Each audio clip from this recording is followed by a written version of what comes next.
Tout bon gestionnaire de patrimoine devrait avoir son diplôme de gestionnaire de crise. Alors, les crises, on aimerait bien essayer de les éviter, mais malheureusement, c'est très souvent utopique. Alors, il faut piloter les patrimoines de manière équilibrée, avec toujours cette épée de Damoclès au-dessus de la tête.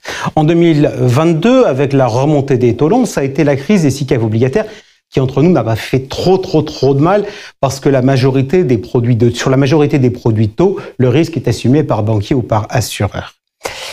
2023, la crise des SCPI, elle, a laissé plus de traces. Sommes-nous aujourd'hui dans le cadre d'une crise boursière? Disons-le sincèrement, nous n'en savons rien. Entre une correction violente et une vraie crise, seul l'avenir nous dira ce qu'il en est. En revanche, il est une chose qui est certaine, c'est que dans le cours du parfait gestionnaire de crise, la leçon numéro 1, c'est d'essayer de comprendre et de garder son sang-froid. C'est ce que nous allons essayer de faire aujourd'hui. Bienvenue sur le plateau des Plus Encore, le magazine de la gestion de patrimoine destiné aux professionnels, un magazine diffusé sur LinkedIn, sur YouTube, sur H24 et en podcast. Voilà, on va passer un long moment ensemble. On attaque tout de suite. Générique. La Française, pôle d'expertise multispécialiste de gestion d'actifs du Crédit Mutuel Alliance Fédérale, vous présente Et Plus Encore.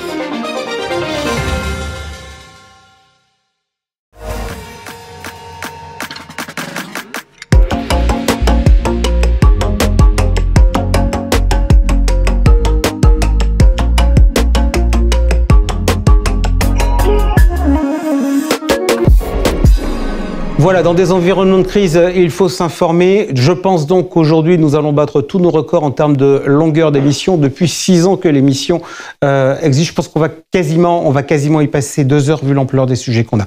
On va naturellement commencer par les marchés financiers avec, dans quelques instants, Florent Vabon qui me rejoindra pour son point éco. Florent Vabon, économiste chez Ecofi. Dans la foulée, Nadine Trémolière, directeur de Primonial Portfolio Solutions, repris par Cristal Finance, sera avec nous pour son point marché et pour faire le point sur ce qui se passe. Ça nous amènera tout ça peu ou prou aux alentours de 18h30. 18h30, nous retrouverons Georges Delataille pour son journal décalé où il nous parlera d'Harvest, mais aussi d'un certain nombre d'annonces qui ont été faites par les régulateurs. Donc, ce sera aux alentours de 18h30. 18h40, peu ou prou, notre débat sur l'immobilier, édition spéciale, avec non pas des SCPI qui sont en crise, mais des SCPI qui se portent bien. Autour de la table, il y aura plus de 1 milliard de collectes en 2024. Avec nous, Jean-Christophe Antoine de Atlante Voisin, Yann Videcoq de Arkea Rem, Guillaume Arnaud de Sophidi et Nicolas Kert de chez Remake. Très sincèrement, on a quand même beaucoup de sujets à traiter avec eux. Je pense qu'on va y passer quasiment une petite heure. Et c'est donc aux alentours de 19h30 que nous retrouverons à l'affiche l'Anacofi et son président David Charlet qui viendra nous parler des enjeux de la profession, enjeux économiques, enjeux réglementaires européens, et je lui demanderai naturellement de réagir sur ce qui est en train de se passer à la fois sur le dossier Harvest, mais également sur les marchés. Voilà, on attaque tout de suite avec le point éco. Allez, l'actualité, évidemment, c'est ce qui se passe avec les États-Unis. On commence le point marché aujourd'hui avec Florent Vabon, qui est présent avec nous tous les 2 mois. Et vous tombez bien, vous êtes bien fait de venir aujourd'hui. Je rappelle les faits. Le 2 avril, Donald Trump, le président américain, a organisé son Liberation Day avec un joli tableau représentant les droits de douane appliqués aux États-Unis afin d'annoncer un tarif minimum de 10% pour tous, plus des droits de douane bonus pour certains. Nos camarades de la Réunion se sont ainsi vus dans le premier tableau avec 37% de droits de douane. Dans la foulée, ça a été corrigé à 10%. L'annonce a considérablement perturbé les places financières. On parlera tout à l'heure avec Nadine Trémolière de la partie marché. Je voudrais qu'on essaie de se focaliser sur la partie économique. Avec Florent, une première question toute simple. Donald Trump est-il fou ? Écoutez Jean-François, je ne suis pas habilité pour établir des diagnostics médicaux, donc là-dessus je ne me prononcerai pas. Mais plaisanterie mise à part, je pense qu'il faut essayer de comprendre déjà pourquoi il a fait ça. Quelle est la logique derrière? Quel est son discours? Alors, comprendre, ça me plaît bien comme argument. Déjà, est-ce que vous avez compris le tableau avec les droits de douane affichés?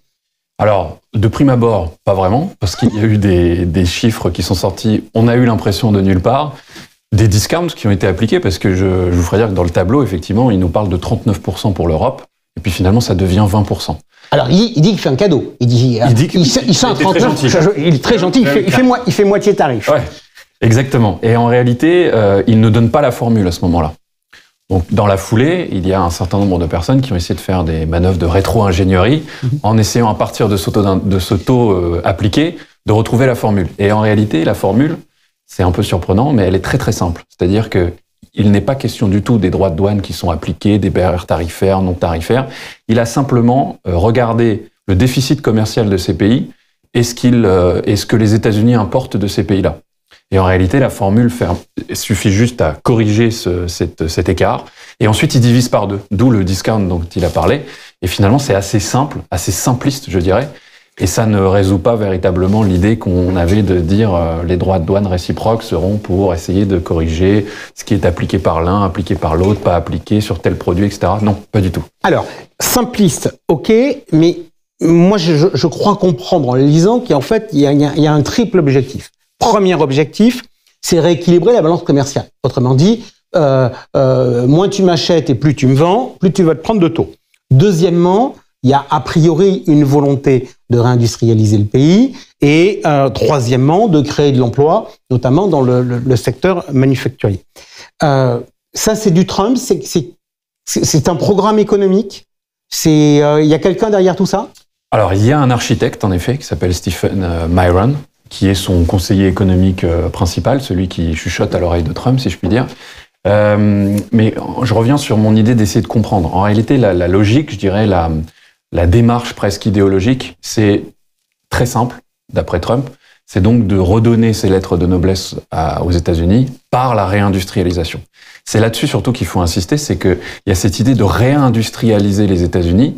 Et d'après Stephen Miron, justement, l'idée, ce serait de taxer les partenaires commerciaux qui, injustement, pénalisent les entreprises américaines pour forcer la relocalisation, l'investissement industriel sur le sol et la production locale. Et donc, de ce point de vue-là, l'objectif, vous l'avez dit, c'est donc de réindustrialiser, créer de l'emploi dans le secteur manufacturier, dans la construction, etc. Et puis, essayer de rétablir des déficits commerciaux et faire rentrer aussi des recettes fiscales. Alors, Florent, vous savez que je suis un peu... j'aime bien me provoquer, mais tout en prenant des faits. Réindustrialiser le pays, franchement, c'est ce que j'ai entendu en France après le Covid. Donc, il y a un débat sur la méthode et notamment sur les droits de douane. Et je veux avoir votre avis d'économiste. Est-ce que l'augmentation des droits de douane va avoir des conséquences sur l'inflation, avec potentiellement un ralentissement de la consommation? Ou est-ce que finalement, c'est un peu la petite musique que j'entends chez Trump, les droits de douane, en fait, c'est pas les consommateurs américains qui vont les payer, c'est les pays qui vont eux-mêmes les payer parce qu'ils vont subventionner leur industrie. Et donc, morale de l'histoire, la facture, elle va être payée par les pays et pas par les Américains. C'est effectivement là que se situe toute l'idéologie. C'est-à-dire qu'effectivement, ils sont persuadés que les droits de douane ne sont pas inflationnistes. Et pour ce faire, ils regardent la période 2018-2019 notamment, en disant, Donald Trump avait appliqué des droits de douane à ce moment-là, et l'inflation n'a que très peu évolué à la hausse. Sauf qu'aujourd'hui, la période est sensiblement différente. Et très honnêtement, on peut essayer de caricaturer Donald Trump, mais les faits sont quand même têtus. Et c'est vrai que tout porte à croire que c'est le consommateur américain qui va payer ses droits de douane, et par le biais de l'inflation. C'est-à-dire que son pouvoir d'achat va diminuer, parce qu'absolument tout ce que va importer les États-Unis pour produire et pour consommer, va être beaucoup plus cher. La facture va s'alourdir considérablement pour les ménages. Donc, en réalité, c'est l'inflation qui va augmenter sur le sol américain, et aux États-Unis, bien plus qu'ailleurs d'ailleurs. Aujourd'hui, vous considérez que ces annonces, si elles sont... Alors, on est toujours très vigilant avec Donald Trump. On a des annonces, on verra clairement les négos, les pas négos, etc. Mais ça, c'est de nature à plonger l'économie américaine en récession? Écoutez, à ce stade des événements, je suis toujours tenté de penser qu'il s'agit là d'une phase de négociation encore. Alors, vous l'avez dit, c'est la manière de faire qui choque. C'est-à-dire que ça manque, on peut le dire, cruellement de finesse. C'est aller droit au but.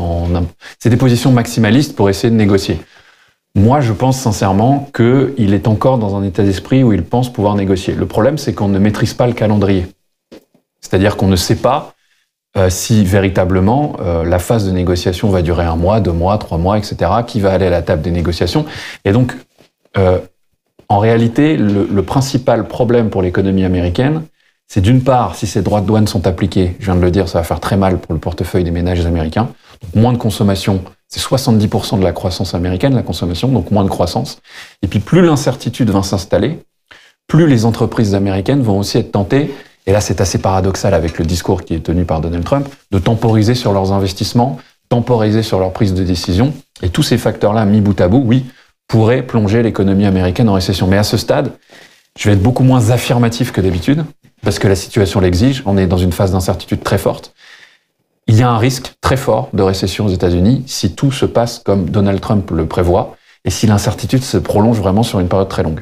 On va revenir tout à l'heure sur le dossier des banques centrales. Mais régulièrement, sur ce plateau, vous me parlez du marché de l'emploi aux États-Unis. Donc, s'il y a moins de croissance, on se dit que c'est pas bon pour le marché de l'emploi. Comment vous le jugez aujourd'hui, au vu des dernières statistiques? On sait que Elon Musk fait le ménage dans la fonction publique américaine. On a cette nouvelle donne douanière. Quelle est votre vision du marché de l'emploi américain? Alors, avant même que Donald Trump ne fasse ses annonces sur les droits de douane, j'avais une lecture du marché de l'emploi où je regardais non pas la quantité d'emplois qui avaient été créés, et j'ai envie de dire la quantité globale sur le marché de l'emploi, mais plutôt la qualité. Et ce que je constatais jusqu'à présent, c'est qu'il y avait un manque de fluidité. Pour le dire encore plus simplement, avec un exemple très précis, si vous êtes un chômeur dont l'âge se situe entre 25 et 54 ans, que vous arrivez sur le marché du travail, que vous êtes au chômage, la probabilité que vous trouviez un emploi le mois d'après a considérablement baissé ces derniers mois. Ce qui veut dire qu'il y a un manque de fluidité. Les entreprises embauchent moins, elles ne licencient pas, mais elles embauchent moins, et les employés quittent moins leur emploi. Ce qui veut dire qu'on est vraiment dans un marché de l'emploi qui est de plus en plus figé, où la fluidité est de plus en plus limitée. Et donc, je parlais tout à l'heure de l'incertitude. Si l'incertitude se prolonge et que les entreprises, je le disais, temporisent leurs investissements, elles pourraient aussi temporiser encore une fois leurs intentions d'embauche, ça va figer encore plus le marché de l'emploi et ça peut même, à mon sens, mener à sa détérioration, c'est-à-dire une hausse du taux de chômage et une destruction in fine de l'emploi. Et donc pour moi, le marché de l'emploi, c'est vraiment la variable à regarder, comme toujours, j'ai envie de dire, mais encore plus maintenant, parce que ça va vraiment être l'endroit où vont se situer les impacts les plus forts de la politique qui est actuellement menée par Donald Trump. Ok. Pour ceux qui ont fait de l'économie, il y a une théorie dominante, entre guillemets, c'était Ricardo, c'était la spécialisation des pays et qui est favorable le libre-échange. Donald Trump l'a remis en cause et donc j'entends dire beaucoup de gens qui, pour reprendre ma première question, disent « il est fou ». Culturellement, on a à côté de nous un pays qui s'appelle l'Allemagne, qui, depuis ce qui s'est passé au début du siècle dernier, a une stratégie budgétaire excessivement stricte, de par des mauvais souvenirs liés à l'inflation. Et l'Allemagne, désormais, vient d'ouvrir les vannes budgétaires avec son nouveau chancelier. L'Allemagne est-elle devenue folle? Elle aussi. Écoutez, non, je ne pense pas qu'elle soit devenue folle. Elle fait preuve d'un pragmatisme. Et j'ai envie de dire, c'est un principe de réalité qui a frappé l'Allemagne. Pourquoi? Parce que le modèle allemand, jusqu'à présent, reposait sur l'exportation de ses biens à l'ensemble du monde, avec le fait d'avoir de l'énergie pas chère et un marché chinois assez captif et même un marché européen assez captif. Or, depuis la pandémie, depuis la guerre en Ukraine, toutes ces choses-là ont volé en éclats. Et on l'a vu, l'Allemagne, en termes de croissance économique, c'est celle qui est le plus à la traîne au sein de la zone euro. Donc en réalité, ça répond à un principe de réalité parce que il y a nécessité de changer le modèle de croissance allemand. Et d'autre part, ce dont on se rend compte aussi, c'est qu'il y a, depuis le Covid, le verrou de la dépense publique, on peut le dire, a complètement sauté. Et le dernier bastion de l'orthodoxie budgétaire, j'ai envie de dire, c'était l'Allemagne. Et là, le fait de faire sauter pour réindustrialiser là aussi, parce qu'on parle de défense, c'est-à-dire favoriser l'industrie de la défense allemande, mais aussi, il y a tout un pan du plan qui a été annoncé par l'Allemagne. Je ne vais pas donner les montants parce qu'ils donnent le tournis, mais disons qu'il y a tout un pan qui est dédié aux infrastructures, notamment les infrastructures vertes. Et tout cela, mis bout à bout, fait que ça va faire un déluge, pardonnez-moi l'expression, d'investissement au sein de la zone euro, en Allemagne déjà, mais par effet cascade dans toute la zone euro. Donc en réalité, ça tombe, j'ai envie de dire, presque au bon moment aussi, parce que les droits de douane vont avoir un effet certain négatif sur la croissance économique européenne. mais qui pourrait être d'une certaine manière compensée après 2025 par ces grands plans qui vont favoriser l'investissement en zone euro. Donc l'Allemagne n'est pas folle. À mon sens, elle fait preuve d'un grand pragmatisme. Est-ce que la réponse de l'Allemagne, c'est une réponse à Trump ? C'est-à-dire, grosso modo, l'Ukraine, vous voulez pas, on va arrêter de mettre de l'argent pour vous défendre en Europe. Donc, entre guillemets, est-ce qu'une fois de plus, l'Amérique ne fait pas payer l'Europe ? On réagit toujours quand on est au pied du mur. Donc, d'une certaine manière, effectivement, c'est ce qui a provoqué ce plan et ce changement de ce tournant majeur. Mais à mon sens, l'origine est plus profonde que ça. C'est le rapport Draghi. On en avait un peu parlé ces dernières émissions. Mais là, petit à petit, un rapport qui, la première fois, avait été accueilli assez mal par les Allemands et balayé par certains autres pays européens en disant c'est trop ambitieux, on n'a pas les moyens, etc. Petit à petit, on coche les cases. La sécurité, donc on est dans la défense. L'infrastructure et la décarbonation, c'est ce que va faire l'Allemagne aussi. L'autonomie stratégique dans son ensemble est en train de se mettre en place en zone euro. En tout cas, il y a la volonté de le faire. Très rapidement, on va maintenant parler des banques centrales. Premièrement, est-ce que la situation actuelle pourrait amener la BCE à finalement baisser ses taux au mois d'avril ? C'était notre scénario de base de toute façon. On en avait parlé la dernière fois. Nous, on avait déjà le fait qu'elle baissait en avril parce que l'inflation allait baisser et que il fallait. Mais votre scénario, c'était de dire c'est proche de la fin. Terminé. Ouais. Et là, le problème, c'est qu'effectivement, je viens d'en parler, les droits de douane, et même s'ils ne sont pas appliqués comme Donald Trump l'entend, l'incertitude est telle que ça va générer aussi des dégâts sur l'économie européenne. Et donc, à court terme, la réponse de la Banque centrale européenne, à mon sens, va être de favoriser la croissance, même si c'est pas dans son mandat, mais pour une raison simple, c'est que si elle ne le fait pas, c'est la désinflation qui va s'accentuer. Donc le risque que l'inflation soit en dessous de la cible. Donc avril, probablement encore une après avril, mais, et là je reste sur ma position de la dernière fois, c'est que je pense que le plancher se situe quand même aux alentours de à 2% en l'occurrence, parce que en 2026, j'en ai parlé à l'instant, les plans d'investissement allemands et par effet cascade sur la zone euro vont avoir un effet qui limite la volonté de baisser les taux. Cut interest rates, Jerome, and stop playing politics, dit Donald Trump. Ouais. Est-ce que Jerome Powell va baisser les taux sous la pression politique ? C'est la grande question en effet. Qui craquera le premier ? Est-ce que c'est Trump qui va revenir en arrière sur ses droits de douane ou est-ce que c'est Jerome Powell qui va réagir au fait que la croissance américaine va baisser ? J'ai l'impression que Jerome Powell n'a pas envie de baisser ses taux. Pour une raison simple, c'est qu'il n'est pas sûr à 100% que le choc inflationniste induit par les droits de douane soit uniquement temporaire, transitoire, pour reprendre ces termes. Il a d'ailleurs subtilement parlé de transitoire la dernière fois, et là, il l'a déjà enlevé de son discours. Mais, on en a parlé, l'emploi risque de se détériorer si, encore une fois, tout se passe comme on a l'impression qu'il va se passer. Et donc là, je pense que dans un second temps, Jérôme Powell va favoriser l'emploi plutôt que l'inflation et donc va finalement baisser ses taux. Mais non pas parce que Donald Trump lui ordonne, mais parce que la situation l'exige. Dernière question.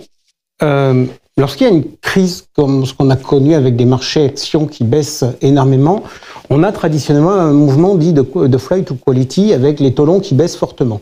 On l'a pas vraiment vu. Non. Et on l'a pas vraiment vu parce qu'on sent bien qu'il y a des inquiétudes autour de l'inflation, de ces droits de douane, etc. Comment vous voyez évoluer les taux longs ? Je pense qu'il faut effectivement rappeler le fait que ça a protégé les portefeuilles, entre guillemets, dans la baisse des marchés actions, mais très très peu. C'est-à-dire que la détente des taux, elle a été assez faible.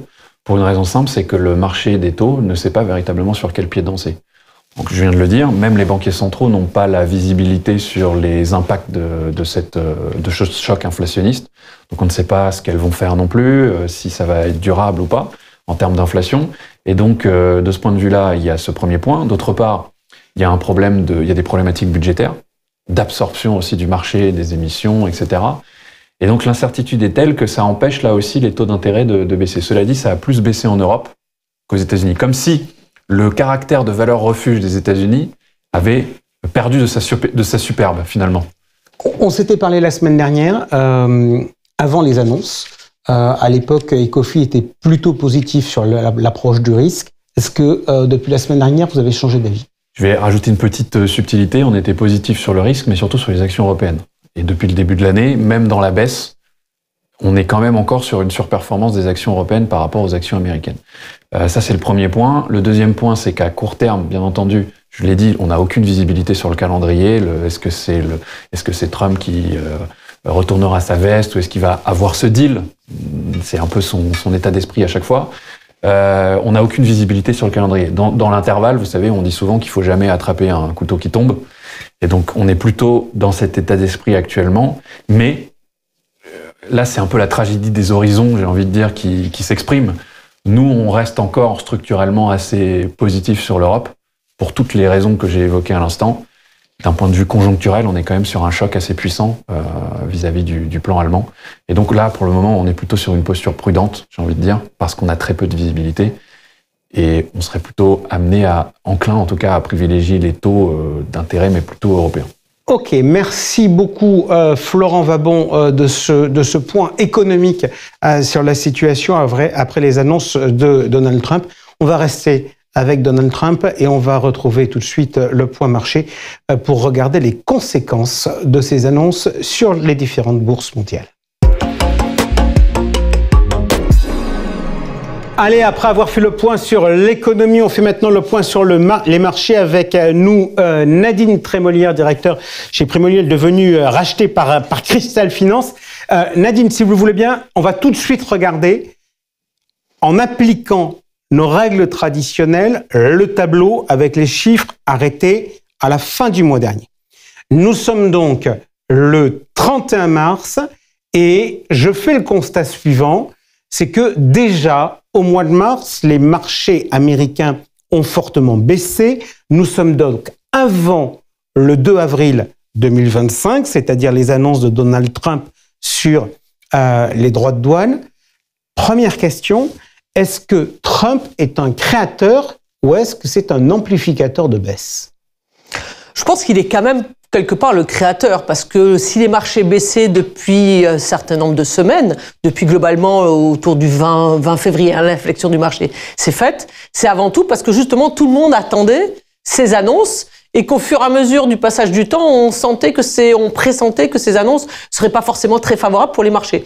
Donc oui, je pense qu'il est quand même le créateur avant tout de ce qui se passe, parce que rappelez-vous, fin de l'année, on était quand même sur des perspectives économiques, d'inflation, qui étaient quand même toujours très positives, et que là, on a l'impression que le jeu est en train de changer un petit peu. Est-ce que les marchés, entre guillemets, on ne pourrait pas leur reprocher leur enthousiasme précédent parce que, franchement, les droits de douane, c'était dans sa campagne. Enfin, c'est tout sauf une surprise du 1er avril.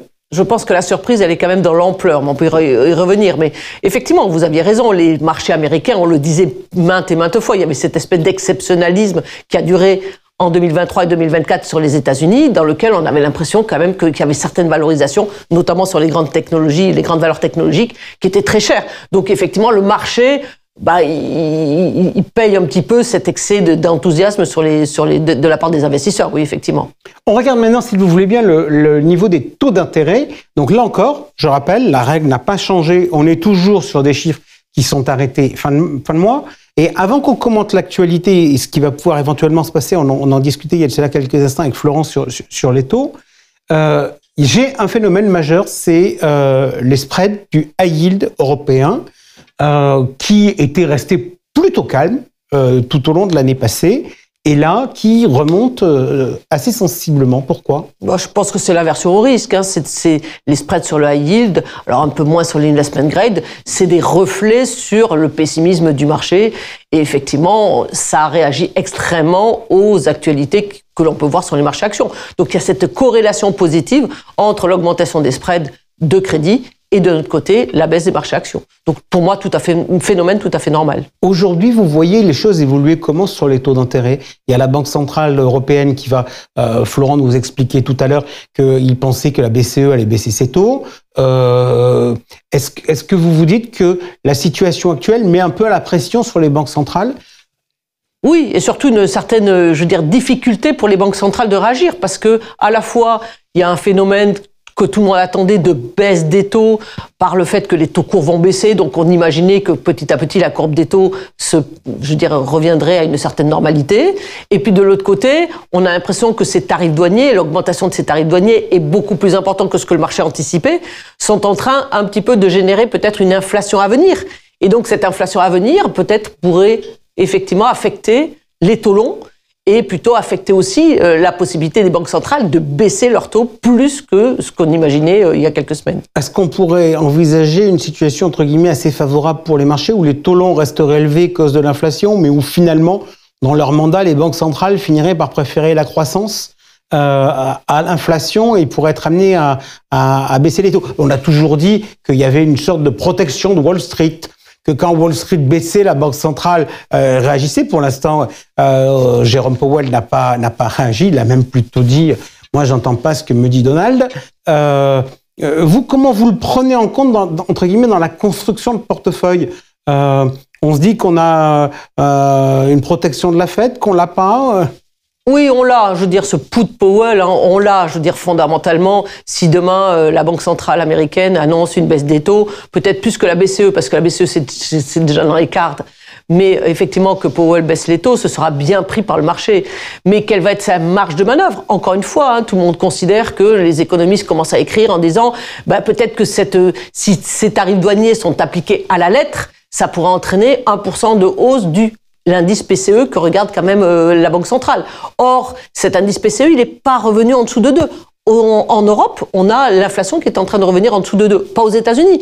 Donc on sent que ça va être un petit peu le jeu que vont regarder les investisseurs. Est-ce qu'il a une marge de manœuvre ou est-ce qu'il a tant que ça une marge de manœuvre pour soutenir les marchés actions? Alors, si maintenant on regarde la performance de notre allocation équilibrée, le mois est compliqué. Performance de moins 1,7%, donc il mange les gains depuis le début de la période. J'imagine que le premier responsable, ça doit être le fonds Techno? Oui, bien sûr, hein, tout à fait, mais il mange à peu près 80 centimes de la sous-performance. Et puis peut-être qu'il y a un événement aussi, que la première fois, on a d'autres poches fonds datés qui, légèrement, entre guillemets, ne contribuent plus positivement. Jusqu'à maintenant, quand on avait comme ça un marché action un peu difficile, ils contribuaient positivement. Encore une fois, les baisses sont minimes, mais on a un peu toutes les lignes qui sont en rouge en ce moment. Ça amène quoi comme conclusion? Parce que c'est vrai qu'on a pris l'habitude, en termes d'allocation d'actifs sur le marché obligataire, d'être peu présent sur le souverain, mais d'aller plutôt chercher du high yield ou du corporate. Tout à l'heure, je posais la question sur le high yield, mais le corporate, c'est également un tout petit peu tendu. Ça vous inquiète? Parce que derrière tout ça, il y a quand même le sujet de la récession. Il y a le fait de se dire, est-ce qu'il va y avoir une augmentation des défauts? Vous, aujourd'hui, est-ce qu'à votre avis, il faut changer de cap ou finalement, vu les niveaux de rémunération qu'on a, on se dit que, notamment sur ces fonds obligataires datés, ça vaut le coup d'y rester? La stratégie qu'on a prise et que je continue à assumer, c'est qu'on a pris du fonds daté court terme. C'est-à-dire qu'on a des échéances 2027. Alors 2027, ça rapporte plus grand-chose, mais plutôt on a choisi des fonds 2028-2029. Pour l'instant, on s'interdit d'aller sur du 2030, du 2031 à cause de cette sensibilité crédit qui, à notre sens, est trop forte et qui ne serait pas forcément compensée par la baisse des taux longs. Donc on continue à garder, et on va dire pour un nouvel investisseur, les taux de rendement sont d'autant plus attractifs qu'effectivement, on a eu cet élargissement des taux crédit, un peu compensé par la baisse des taux longs. Je veux dire, donc, quelque part, une partie de la baisse est assumée par cette partie-là.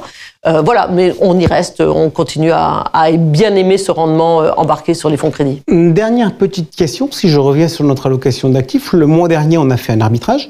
On a quitté des grandes actions internationales avec plutôt un biais croissance pour revenir sur les actions européennes.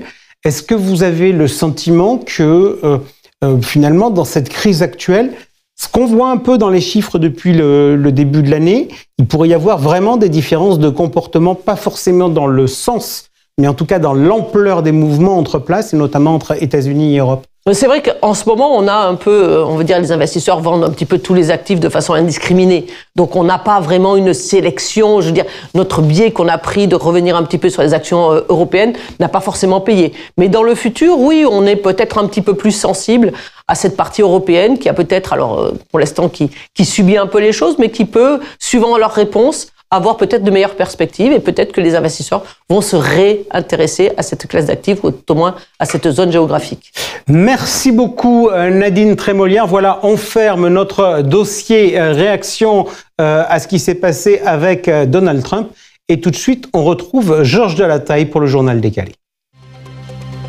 La Française, pôle d'expertise multispécialiste de gestion d'actifs du Crédit Mutuel Alliance Fédérale, vous présente le Journal décalé.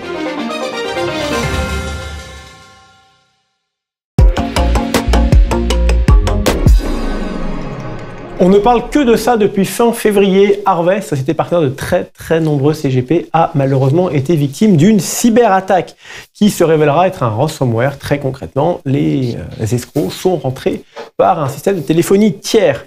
Action logique, Harvest a immédiatement fermé toutes les portes, toutes les fenêtres pour empêcher. Donc concrètement, ils ont débranché leur serveur du web. Pourquoi ? Pour empêcher d'autres personnes de rentrer et aussi empêcher toute personne de sortir, à commencer alors pour eux une très longue et fastidieuse travail de vérification de l'ensemble de leurs données. En parallèle, ils ont dû gérer leur hégémonie sur le marché de la gestion de patrimoine. Être gros, c'est un excellent atout quand tout va bien, mais au moindre accroc, tous les regards sont tournés vers vous. Techniquement parlant, cette cyberattaque a certainement été très bien gérée. En revanche, d'un point de vue de communication, on peut se poser la question. Harvest a fait appel à une société spécialisée pour les accompagner. Ils ont échangé tous les jours avec les présidents des chambres, avec leurs gros partenaires CGP, et ils ont fait un choix qui est le choix de la communication orale. Pourquoi ? Parce que c'est ce que conseille l'ANSSI, donc l'Agence nationale de la sécurité informatique, pour ne pas transmettre d'informations aux personnes qui vous attaquent. Du coup, les CGP classiques, ils étaient à une période de grand stress. D'un côté, ils pouvaient plus travailler, ils pouvaient mal travailler, ils n'avaient plus accès à leurs données, ils n'avaient plus accès à toute l'information client, et ils avaient finalement des informations incomplètes, soit relayées par leur chambre, mais ils les lisent pas toujours, soit relayées par des posts sur LinkedIn ou des communications sociales qui étaient plutôt assez anxiogènes. On s'est retrouvé dans la situation la plus compliquée parce que même la presse grand public a commencé à reprendre l'info et du coup à faire du mal au monde de la gestion de patrimoine. Les chambres ont dû intervenir pour rappeler tout simplement que le linge sale, ça se lave en famille. Mon cher Jean-François, vous devez savoir ça. On aura du coup certainement l'occasion d'en reparler à la fin de l'émission avec David Charlet, mais en gestion de patrimoine, il ne faut pas se mentir, il y aura un avant et un après incident Harvest. Alors, je me permets de dire que le linge, elle est lavé avec Myrlène et admirablement bien repassé. Juste un petit clin d'œil par rapport à ça. Dans cette occasion, quand même, les CGP ont quand même compris qu'ils n'étaient pas les principaux clients d'Harvest et que c'était d'abord les banquiers et les assureurs. Et a priori, d'ailleurs, dans la circulation, l'institution de l'information, ça s'est fait dans ce sens-là. C'est-à-dire que les gros clients, c'était quand même plus les banquiers et les assureurs que les CGP. On continue. En parlant encore d'outils très utiles à la CGP ou de partenariats, il y a bien sûr donc Harvest dans leur travail, mais les CGP font aussi de plus en plus appel à des groupements. Et l'AMF, par un communiqué, nous a rappelé les obligations professionnelles qui pèsent sur les CIF et ces obligations qui s'appliquent aussi à eux quand ils font appel ou quand ils ont recours à des plateformes de référencement de produits financiers qu'on va appeler des groupements. Concrètement, les CIF, ils restent responsables du respect de leurs obligations professionnelles lorsqu'ils font appel à un tiers, que ce tiers soit régulé ou non. Il est donc déconseillé au CGP de se reposer de manière trop passive sur ces tiers. Même s'il y a des dispositions contractuelles entre la plateforme et le CIF, ça ne doit pas inciter le CIF à aller conseiller à ses clients des produits financiers qui ne seraient pas adaptés ou de lui conseiller des produits financiers qu'il ne maîtriserait pas, mais qui seraient mis en avant par la plateforme. Le CIF ne doit aussi pas cacher à son client le fait qu'il est rattaché à une plateforme. Il a donc l'obligation de fournir, je cite, des informations claires, exactes et non trompeuses sur la conduite de son activité. En bref, la confiance n'empêche pas le contrôle et n'empêche pas la transparence. Allez, en termes de communication de l'AMF, d'ailleurs, l'AMF a été relativement active puisqu'il y a également une communication sur la performance des FCPI. On en parlera dans quelques minutes à l'occasion de notre débat. Et on va encore parler de l'AMF avec le produit qui est devenu hégémonique, dont tout le monde a parlé, les produits structurés. Très concrètement, la collecte a doublé en 2 ans, passant de 23 milliards en 2021 à 42 milliards en 2023. Cette collecte, elle a été portée par quoi ? Elle a été portée par très bonne performance pour le client final, mais aussi, il ne faut pas se mentir, par une très bonne rémunération pour le distributeur. Donc un vrai intérêt pour lui de le faire. On peut en tirer quelques enseignements sur la période 2021-2023. D'abord, l'essentiel de la collecte a été porté par l'assurance vie. 80% de la collecte s'est fait en assurance vie, 20% en compte titre, alors que pourtant plus de la moitié des produits commercialisés auprès des particuliers étaient des produits qui visaient une clientèle d'investisseurs avertis ou de particuliers avertis, et donc pas le grand public. Ces produits ont très majoritairement, au moins jusqu'à aujourd'hui, enregistré une performance positive, mais il ne faut pas l'oublier dans un contexte de marché haussier. Une perte en capital est intervenue pour moins de 1% de ces produits, et le rendement médian annuel était entre 6 et 7%. La part des produits offrant une protection en capital à l'échéance est en constante augmentation depuis 2011. On est aujourd'hui sur 2/3 des produits commercialisés qui comportent une perte de risque en capital. Et enfin, les produits structurés, commercialisés sur la période sont en adéquation avec les règles fixées, donc là-dessus, pas de sujet. Petit point quand même amusant, qui est quand même une tendance de marché, le nombre de produits ESG, donc le nombre de produits structurés ESG n'a fait que baisser au terme de cette période. Allez, le représentant des épargnants vous dira, il faudra se poser la question de savoir ce que c'est qu'un produit ESG. Est-ce que ça finance vraiment l'ESG ou pas, ou est-ce que ça rêve du greenwashing? Juste, j'attire quand même votre attention sur ce que vous avez dit tout à l'heure sur le 1% des produits qui sont en perte.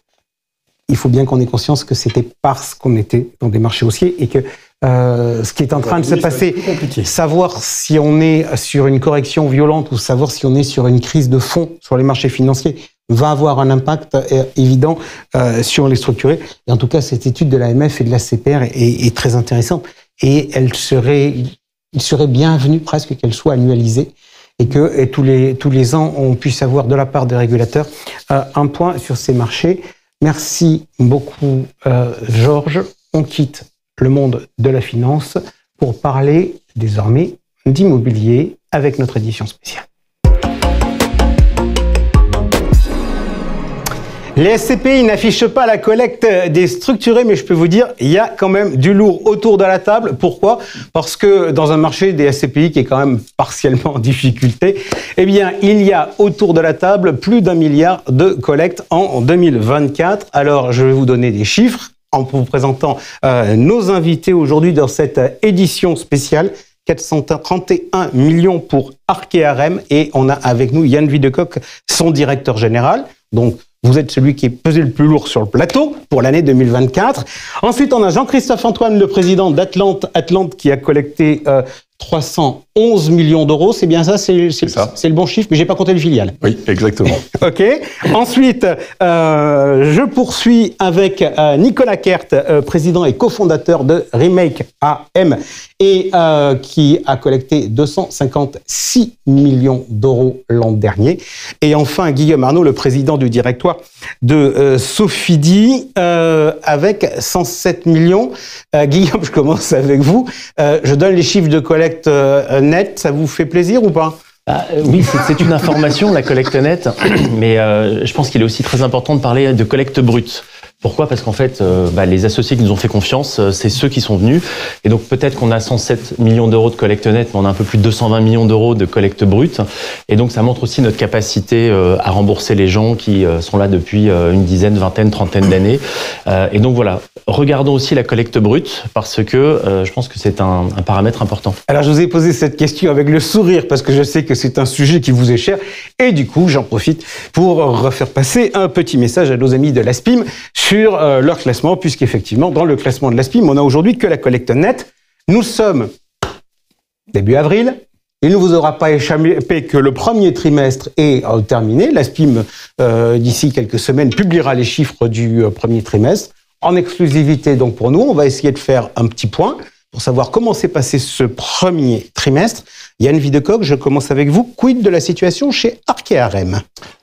Chez Arkéarem, très bon début d'année sur les SCPI, un peu plus de 135 millions sur Transition Europe sur le premier trimestre et environ 25 millions sur Momentum, la nouvelle SCPI qu'on a lancée en janvier.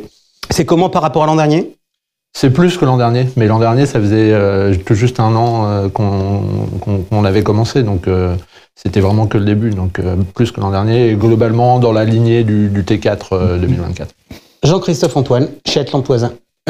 Collecte du premier trimestre active, plus 12% de collecte par rapport à 2024, donc c'est un signe favorable, avec effectivement des éléments différents, puisqu'on a à la fois une jeune SCPI, une SCPI adolescente, on va dire, donc effectivement une grosse collecte sur une jeune SCPI qui est Épargne Pierre Europe et une collecte qui se maintient sur Épargne Pierre au premier trimestre, qui se maintient au même niveau. On reviendra justement dans le détail des SCPI. Guillaume Arnaud, quid de la tendance chez Sofidy? Alors moi j'ai eu un mois de janvier un peu poussif entre les gens qui ont peut-être mis un peu de temps à rentrer de vacances et puis quelques annonces de baisse de prix de part chez certains concurrents. En revanche, février et mars ont été très positifs. C'est pour moi les 2 meilleurs mois depuis sur les 12 derniers mois. Donc ça donne une collecte brute globale d'un peu plus de 60 millions.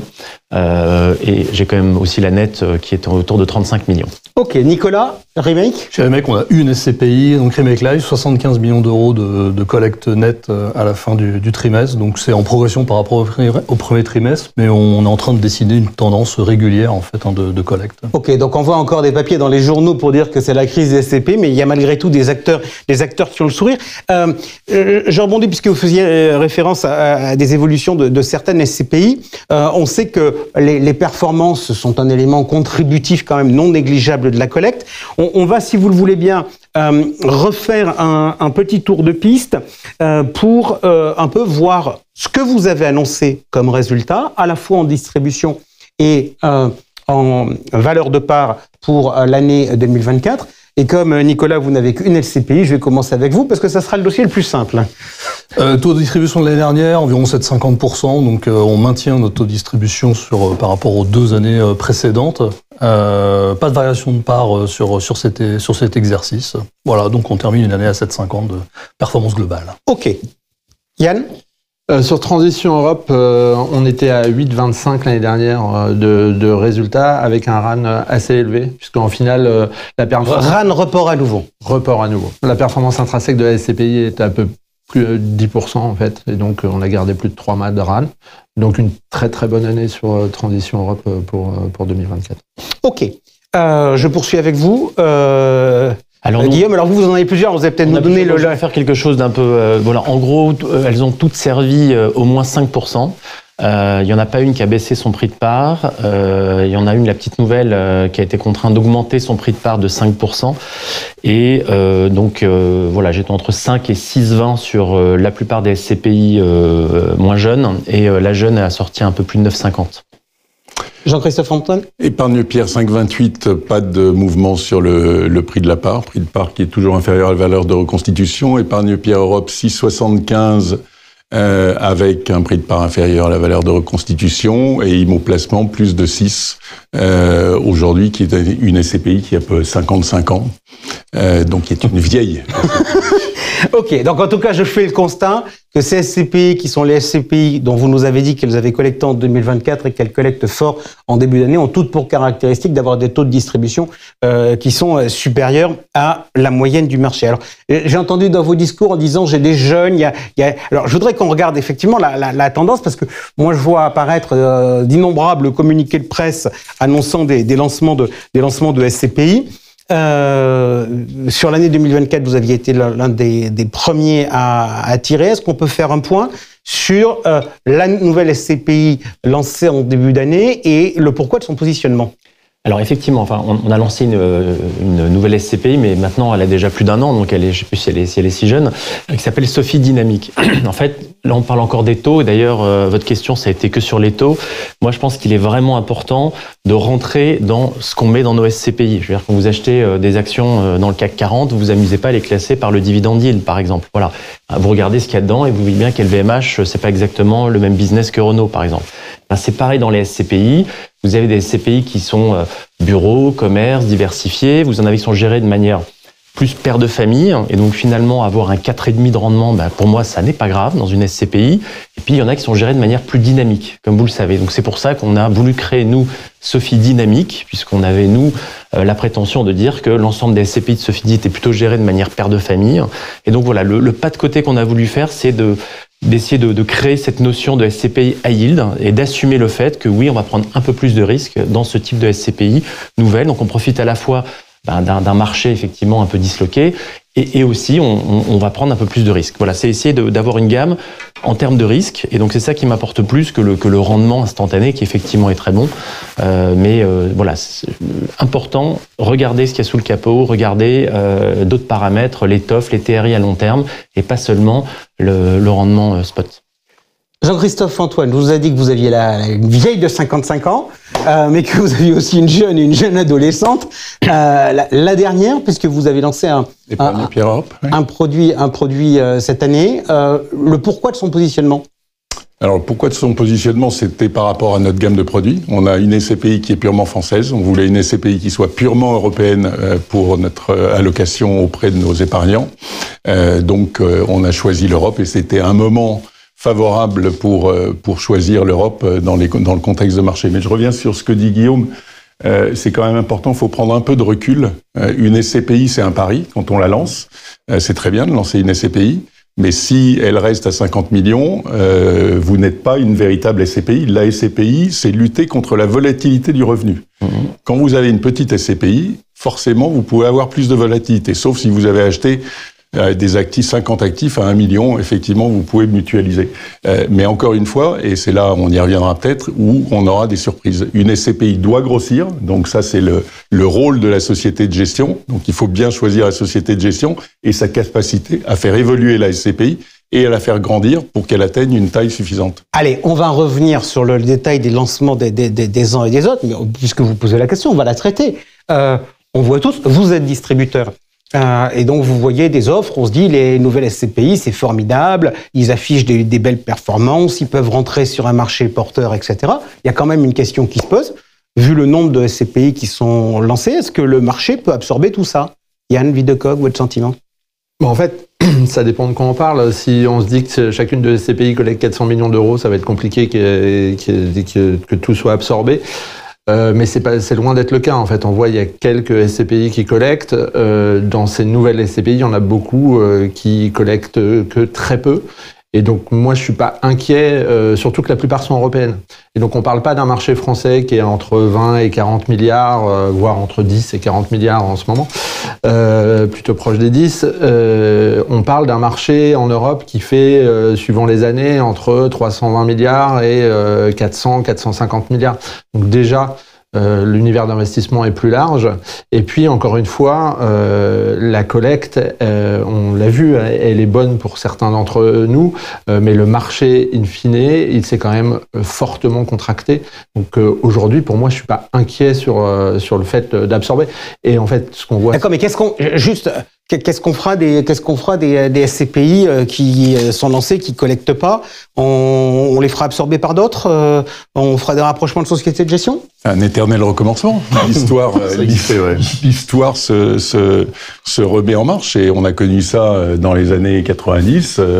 On a bien vu effectivement des absorptions de sociétés de gestion ou des rachats de sociétés de gestion. C'est ce qui va se passer. Une société de gestion qui a une seule SCPI qui collecte 30-40 millions par an, à un moment, si elle n'atteint pas 500 millions, qui est une taille critique au moins pour faire face à ses obligations réglementaires, à avoir une équipe structurée, elle se fera absorber. Donc ça sera une... Donc ça veut dire que 500 millions, je suis CGP, c'est le critère qu'il faut que je regarde, pas forcément à l'instant T, parce qu'il faut toujours donner sa chance à ceux qui veulent innover, mais se dire, faut que je m'assure que la boîte soit en mesure de faire 500 millions d'encours pour... Je partage tout à fait les sujets de diversification, le nombre unitaire d'immeubles présents dans un fonds, ça peut être des immeubles petits, des immeubles plus gros, et au global, il faut qu'on ait cette diversification. Après, trop de diversification n'est pas vraiment utile, hein. On peut faire des calculs dans tous les sens. On s'aperçoit que quand on a profusion d'immeubles, en fait, on ne contrôle plus rien. Donc il y a aussi une limite à cela.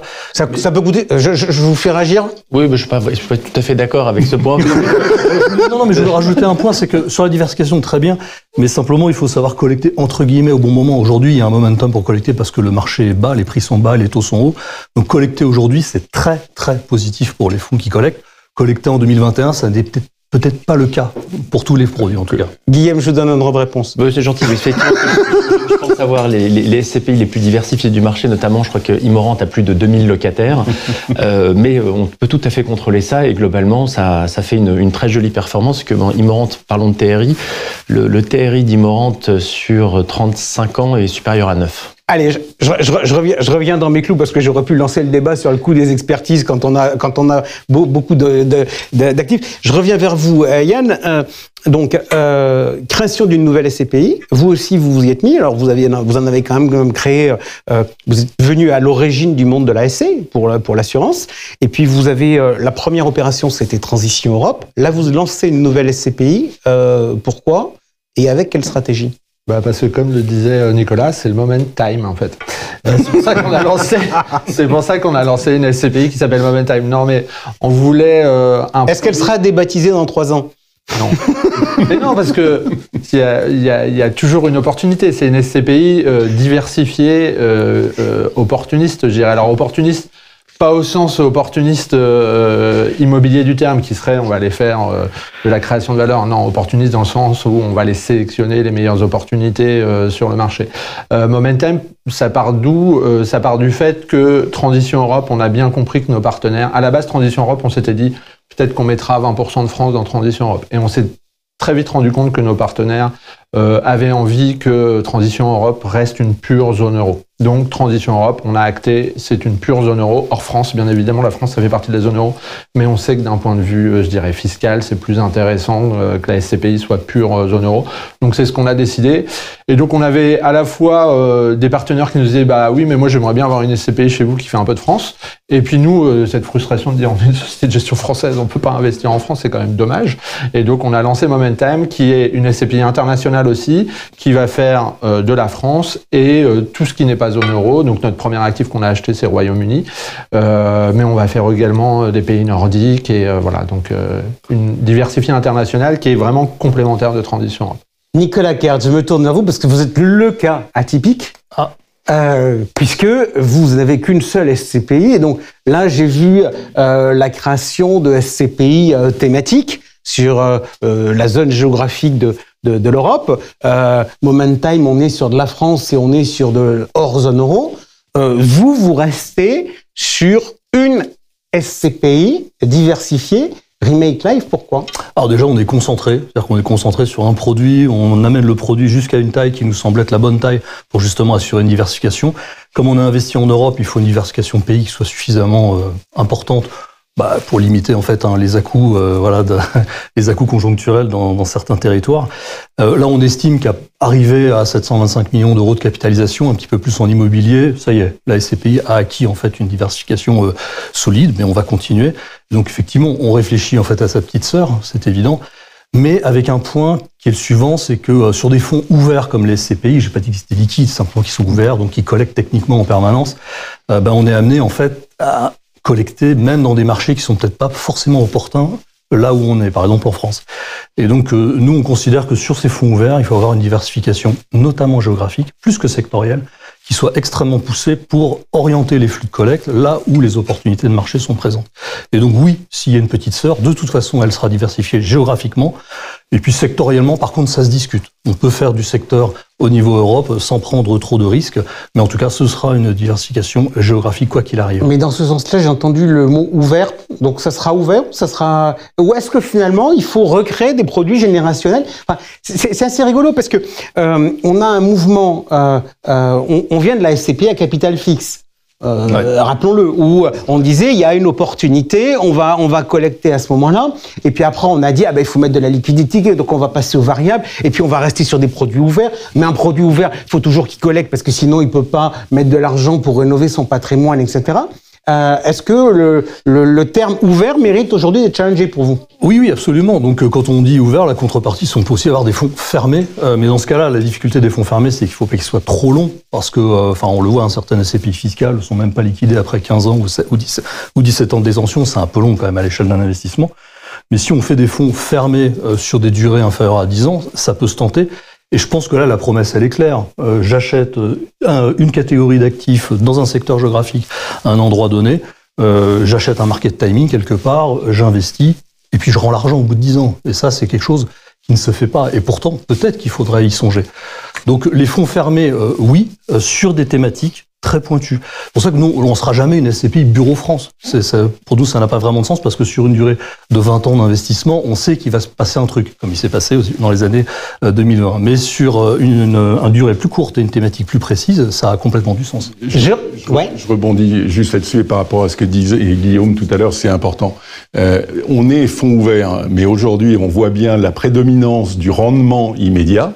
Et vous avez commencé votre introduction en parlant des performances des SCPI. On n'a parlé que des taux de distribution. La performance des SCPI, elle doit être vue globalement. Quand on construit une vieille SCPI, on est là pour 20 ans, pour 30 ans. Donc effectivement, on essaye aussi d'avoir une pérennité du revenu et une valorisation du capital, même s'il y a des contextes et des cycles économiques. Mais on va viser ça. Quand Guillaume dit « j'ai un TRI de 9% sur 35 ans », c'est ça que l'on vise, la SCPI. Et il ne faut pas abandonner ce critère-là. Alors vous m'intéressez, on va parler du sujet des performances. Pourquoi ? Parce que là, puisqu'on est dans les petites jeunes, l'autorité des marchés financiers s'est fendue d'un texte et d'un communiqué de presse pour tirer l'oreille et à certains producteurs et aux distributeurs sur les taux annualisés qui ont été communiqués. Nicolas, je reste avec vous. Une réaction sur le concept de l'annualisation des taux en immobilier. Il y avait plusieurs sujets. Alors, il y a le sujet de l'annualisation des taux qui consiste à dire j'ai distribué, je sais pas, 3 à 4 mois durant tel ou tel exercice, je le multiplie sur une année, entre guillemets, et je détermine mon taux de distribution annualisé, quoi. Donc ça a été remis en cause. Donc l'idée, c'est de dire vous devez avoir 12 mois consécutifs de distribution, enfin, voilà, 12 points, pour pouvoir calculer en fait une performance. Si ce n'est que ce qu'on comprend, ce qui a été dit, c'est que le taux de distribution sur une année pour une SCPI qui se crée, c'est pas suffisant parce que, évidemment, la première année, il se passe des trucs. Alors, soit on peut être en retard sur l'investissement. Dans ce cas, le taux de distribution est bas, mais ça veut pas dire que les actifs sont mauvais. Soit le taux de distribution est archi élevé parce qu'en fait, le phénomène du délai de jouissance crée une surperformance qui s'étiole dans le temps à mesure que le fonds grossit. Et donc, du coup, il faut nécessairement corriger, en fait, cette déviation qui est temporaire, encore une fois, parce qu'il y a un moment donné, la vérité, elle arrive. Quand on achète des immeubles à 7% de rendement, on peut pas avoir du 10% pendant 10 ans, c'est pas possible. C'est de la magie. Non, la réalité, c'est calculatoire, tout simplement. Et donc, ce que veut le régulateur, c'est peut-être rappeler qu'une jeune SCPI, elle vend avant tout sa performance prévisionnelle, qui est celle du DIC, du document d'information client, qui dit quoi ? Qui dit, en tout cas pour Remake Live, la performance long terme à 10 ans de la SCPI, c'est 6%. 6% de total return, rendement, plus valorisation. Je vais y revenir. Guillaume Arnaud, je viens vers vous, puisque vous avez la SCPI que vous avez lancée, elle est, je dirais, à 11 mois, donc, et vous avez communiqué. Donc, expliquez-moi les choix qui ont été, le pourquoi de votre choix. Alors bon, déjà, on peut jouer sur les mots. Le 12 mois, la société a été créée en décembre. Donc, effectivement, on a commencé en fin janvier, début février. À une époque, ce qu'on avait compris, c'est qu'on pouvait communiquer sur un taux avec un TRI lié à côté. Et donc, nous, ce qu'on a fait, c'est exactement ce que tu disais, c'est que nous, on a un TRI à 7 ans à 7%, 8 ans à 7% dans notre documentation. Donc, on a communiqué avec, et effectivement, on a attendu, après la réaction, est-ce que c'est 12 mois calendaire, est-ce que c'est 12 mois? Donc là, nous, on les a passés, les 12 mois, donc on peut communiquer quand même sur ce taux. Et en associant effectivement un TRI à long terme, parce que c'est ça le chiffre le plus important. Mais vous le savez, nous on communique plutôt sur notre TRI à 7%, mais il y a parfois un filtre journalistique qui récupère une information. Et donc je redis, les performances passées ne préjugent pas des performances futures. Je pense que la communication qu'on a tous, on est docile. Je veux dire, on a des documents trimestriels, on a des rapports annuels, on fait des choses assez normées. Et puis quand on nous dit de pas faire ça, on le fait pas. Et donc, j'ai envie de dire, c'est plus parfois le filtre du bandeau sur Internet, du tweet rapide, qui fait que il peut y avoir qu'une information et qui peut s'avérer quasiment trompeuse. Voilà, c'est mon point de vue.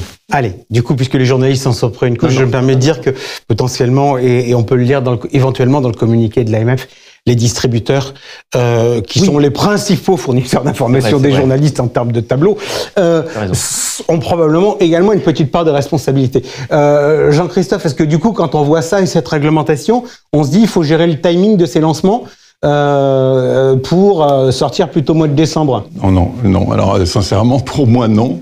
Je gère pas le timing, on crée la SCPI quand c'est opportun, ou on estime que c'est opportun. On va pas chercher à essayer de la lancer à telle date pour avancer un rendement qui soit plus important. Yann, votre sentiment ? Nous, on a clairement géré les timings de lancement pour que les véhicules soient agrémentés en fin d'année précédente et que sortent en début janvier. C'est clair, parce que voilà, ça fait partie du jeu.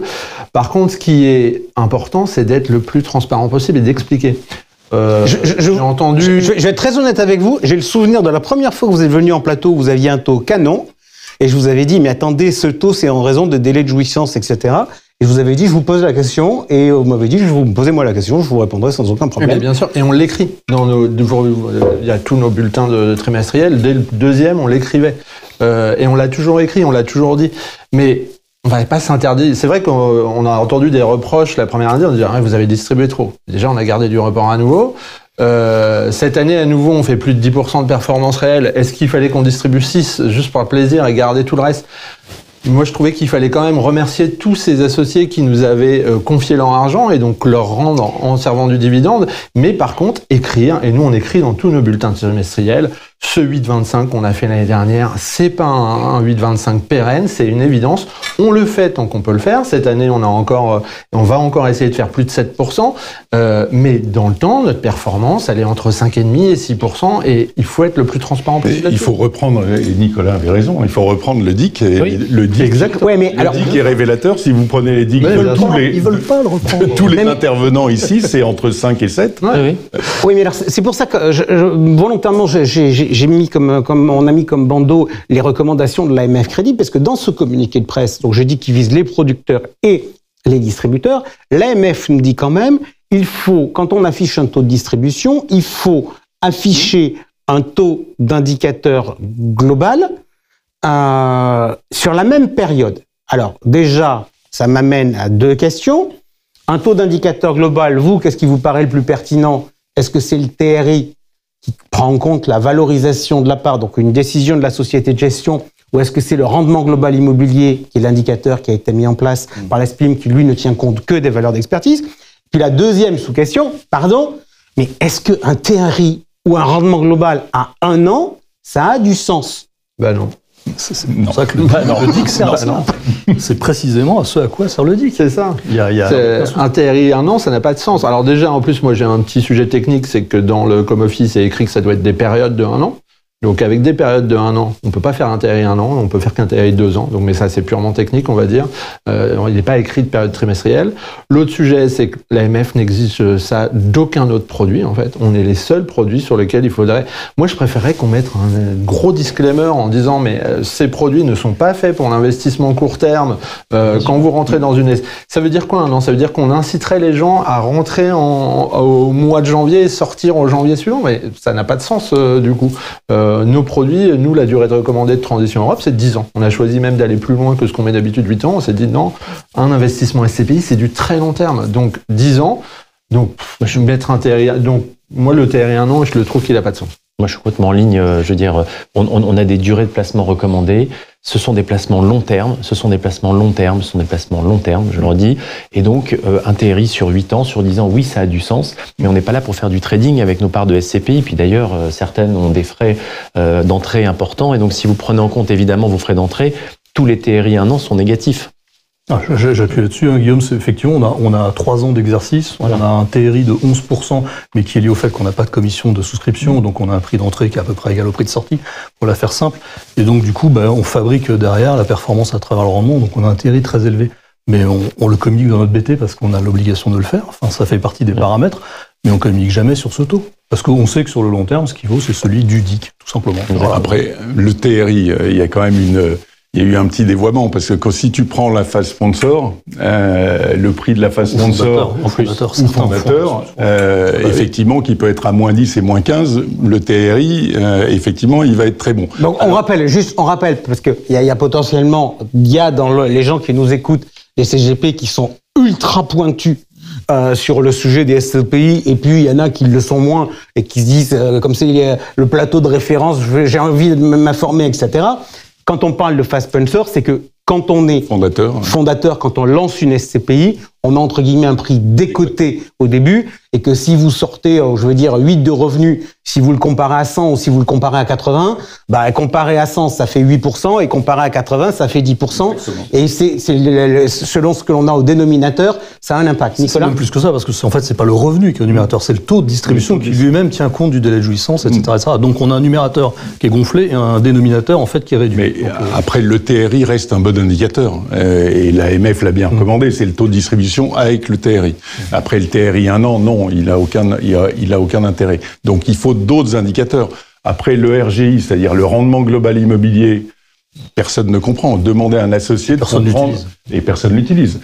Mais un associé ne comprendra pas le rendement global immobilier qui est basé sur la valeur de réalisation. Ça peut avoir un intérêt. Après, on revient à la performance globale annuelle. C'est ce qui se faisait, Guillaume, avant 2011. On présentait les SCPI, présentait le rendement, le taux de distribution, plus l'évolution du prix de la part. Oui. Ça a été interdit à un moment, et on revient sur cette performance globale annuelle. Est-ce que vous avez le sentiment que les conseillers, les distributeurs sont plus avertis ? Est-ce que la crise qu'on a traversée les amène à se poser plus de questions ou pas? Alors moi, ce que je pense, c'est qu'on a tous ici une petite jeune SCPI. Le fait qu'on les ait lancés en 2021, 2022 et 2023, ça a contribué à faire en sorte que le secteur des SCPI ne soit pas jeté aux orties comme le sont les OPCI et puis aussi les SCI pour des raisons plutôt réglementaires. Et donc le fait qu'on ait sorti ces produits-là, je pense que ça a contribué à préserver l'image de la SCPI, contrairement aux années 90 où là on a eu un hiver nucléaire de 10 ans, faut quand même pas le nier, parce que plus personne ne collectait. On n'a pas eu cette séquence-là. Donc c'est pas la SCPI qui est à blâmer en fait. C'est des stratégies, c'est des instants de raison, c'est peut-être des thématiques qui n'ont pas fonctionné. Donc je pense que le CGP a compris qu'il fallait faire la part des choses en fait entre ces produits-là, que ce n'est pas le produit qui est en cause, mais probablement les stratégies. Après, il y a une concentration des distributeurs qui joue. Aujourd'hui, les distributeurs sont de plus en plus au fait du marché des SCPI. Ils ont des équipes pour analyser les SCPI, donc leur analyse est beaucoup plus fine, et la concentration entraîne une professionnalisation dans le choix des SCPI, il me semble. Est-ce qu'il faudrait aller à une notation des SCPI ? Moi je dis oui, mais ça va être compliqué. Parce qu'en fait, ce qui fait la performance de demain, c'est ce qu'on va faire, c'est pas ce qu'on a fait. Et c'est toujours le sujet, c'est que juger. Voilà. Moi, je suis d'accord, sur le fond, c'est une très bonne idée, mais c'est en pratique, c'est... Un Morningstar des SCPI, ce serait très bien, mais ça jugerait de la performance passée, pas de la performance future. Je pense qu'il y a un premier degré. Moi, je suis partisan de la notation des SCPI. La notation des SCPI, déjà sur la phase du rapport annuel. Parce que le rapport annuel, vous avez énormément d'indications, et ça c'est transparent, c'est public. Et aujourd'hui, avec les co-investissements, les SC qui ont été créés dans lesquels on investit, c'est quand même plus compliqué à lire. Vous pouvez, un spécialiste peut les lire. Donc il faut effectivement que ce soit des spécialistes. C'est la première phase qui est plus objective que l'analyse du patrimoine. L'analyse des actifs, évaluer un actif qui est en Lituanie ou à Boulogne, c'est pas tout à fait la même chose. Il faut avoir quand même une précision dans son analyse, et ça sera plus dur. Mais effectivement, il faudrait y venir pour constater ce que disait Guillaume, que comment on fait la différence entre des SCPI. Aujourd'hui, il y a un élément, reprenez, on parle parce que on a le rendement, c'est du court terme. Quels sont les travaux qui sont réalisés dans les SCPI? Est-ce que quelqu'un le sait aujourd'hui? Quel est le volume de travaux qui est consacré à l'amélioration du patrimoine, à l'amélioration environnementale? Il faut le savoir par SCPI, parce que ça viendra à un moment donné. Alors, on a parlé des jeunes. Des jeunes, on est passé à la mesure de performance avec l'AMF et des recommandations. Je voudrais qu'on prenne 2 secondes quand même pour parler des vieilles. Donc, du coup, on va faire une diagonale avec Guillaume et avec Jean-Christophe qui ont des maisons avec des SCPI qui ont un certain âge. Un point sur une historique, emblématique, etc., Immorente. Oui, effectivement. Alors, je pensais arriver avec la plus vieille SCPI sur le plateau, et puis je viens d'apercevoir que Jean-Christophe, on avait une petite qui avait plus de 50 ans. Oui, Immorente, aujourd'hui, ça reste un animal très, très spécial, puisque c'est redevenu donc la plus grosse SCPI du marché, avec plus de 4,4 milliards d'euros d'encours. Et effectivement, ça reste une SCPI qui collecte. Alors, c'est pour ça que je parle plus de collecte brute que de collecte nette sur Immorente. Et on a encore une collecte l'année dernière de près de 100 millions d'euros sur cette vieille SCPI, qui a un rendement d'un peu plus de 5%. qui est effectivement très très diversifié et qui a donc, j'ai envie de dire, un mix commerce, hôtellerie, bureau, et qui a à peu près 25% aussi maintenant à l'international. Et voilà, et ce que je trouve sympathique, c'est que il faut pas voir la dichotomie entre les SCPI qui ne collecteront plus du tout, et ça il y en a, des nouvelles SCPI qui collectent avec une collecte brute qui est égale à la collecte nette. Il reste des vieilles dames qui collectent encore bien, qui permettent donc à ceux qui sont dedans et qui y ont passé 20 ans, 30 ans de sortir. Et donc voilà, donc je pense qu'Immorente dans le paysage est un peu un ovni, mais typiquement le fait d'avoir sorti une SOFI dynamique un peu plus à yield, ça nous aide aussi à collecter sur Immorente, ça nous permet de dire à nos CGP, mettez un peu de Tabasco avec une SCPI dynamique, et par contre, vous avez un plat de résistance qui a plutôt montré sa capacité à traverser, et donc si vous voulez quand même manger un petit morceau, mettez un plus gros morceau d'Immorente dans votre portefeuille. Voilà. Jean-Christophe Antoine, si on regarde la situation, je voudrais qu'on en regarde deux chez vous, parce qu'il y en a une, c'est Épargne-Pierre. Une autre qui a pour caractéristique, qui est Imo Placement, qui a la caractéristique d'être une capitale fixe. Oui, alors, on commence par Épargne-Pierre. Épargne-Pierre, même si elle est beaucoup plus jeune que Immorente, effectivement continue à collecter à pas de problème de liquidité, mais aussi on avait organisé au niveau du passif peu d'investisseurs institutionnels. On avait répondu aux sirènes à un moment, mais très tardivement sur les SC. Donc aujourd'hui, il y a très peu de SC chez nous, puisque on a donc pas de sujet de liquidité. Pas de sujet de liquidité. Globalement, les demandes de vente, c'est de l'ordre de 2 millions par mois. Donc on y fait face largement par rapport à la collecte brute d'Épargne-Pierre. Et côté actif, on est diversifié avec un volume d'actifs qui est de l'ordre de 7 à 8 millions par actif. Donc là aussi, on n'est pas exposé sur des gros volumes d'investissement. Ce qui nous permet aussi de revendre, mais on reviendra sur cet aspect-là. Donc il n'y a pas de sujet sur Imo Placement et sur Épargne-Pierre. Et sur Imo Placement, le marché de gré à gré. Alors Imo Placement, elle a une histoire particulière. Elle est née en 68. Elle était au départ... C'est cette fameuse génération sur les barricades. Elle était au départ sur les barricades, bien sûr. Elle était au départ de Dijon. Et puis petit à petit, et c'est quand je dis c'est le recommencement de l'histoire, elle a absorbé différentes SCPI. Ouais. Il y avait une SCPI spécialisée sur Lyon qui s'appelait ERAM, une SCPI spécialisée sur l'Auvergne qui s'appelait Imauvergne, une SCPI spécialisée sur Toulouse qui s'appelait Foncière et Musa, et petit à petit, elle a absorbé toutes ces SCPI qui... Toutes ces régionales. On se rappelle qu'à l'époque, il y avait des régionales. Il y avait des régionales, mais avec des acquisitions qui étaient objectivement très bonnes. Mais avec une SCPI qui fait 60 millions, à un moment, il y a des problèmes de volatilité. Vous n'avez pas une pérennité du revenu. Donc aujourd'hui, on l'a laissée en capital fixe et elle a des réserves et des résultats depuis 2020, depuis le Covid, ces résultats n'arrêtent pas d'augmenter parce qu'elle est très mutualisée. Aujourd'hui, elle a encore augmenté de 4% sa distribution avec un résultat qui est supérieur à la distribution. Elle a 150 jours. Mais elle a des acheteurs ou pas ? Alors on va y dire, 150 jours de RAN, elle a des plus-values qui représentent 9 mois de distribution. Elle a un stock de PGE, de provisions pour gros entretien, de plus de 6 millions. Donc on est... Là, il est en train de nous la vendre. Je suis en train de nous la vendre. Une augmentation de justement, le sujet de la capitale fixe, c'est que c'est le marché secondaire qui fait le prix d'équilibre. Et quand vous avez 1% d'échange par an, effectivement c'est très faible, mais ce sont les acquéreurs qui fixent le prix. Et aujourd'hui, on a une décote qui est absolument terrible, c'est-à-dire que les gens rentrent à moins que la valeur de réalisation. Oui, mais c'est entre guillemets ce qui est fréquent chez les foncières. Oui, mais l'augmentation, c'est la logique du marché. C'est la logique du marché sur les foncières. On a de ce fait-là, l'augmentation de capital est un peu compliquée à faire, ou alors il faudrait augmenter le prix de la part de manière très importante. Mais c'est là aussi où l'idée d'une place de liquidité, comme le font les fonds allemands ouverts, prendrait peut-être son sens. Je vous fais réagir là-dessus, Yann, sur une place de liquidité. Est-ce que c'est une bonne idée et est-ce que malgré tout, on n'a pas là encore besoin de fournir de l'information? Parce que un marché secondaire, c'est con, mais ça s'anime. Oui.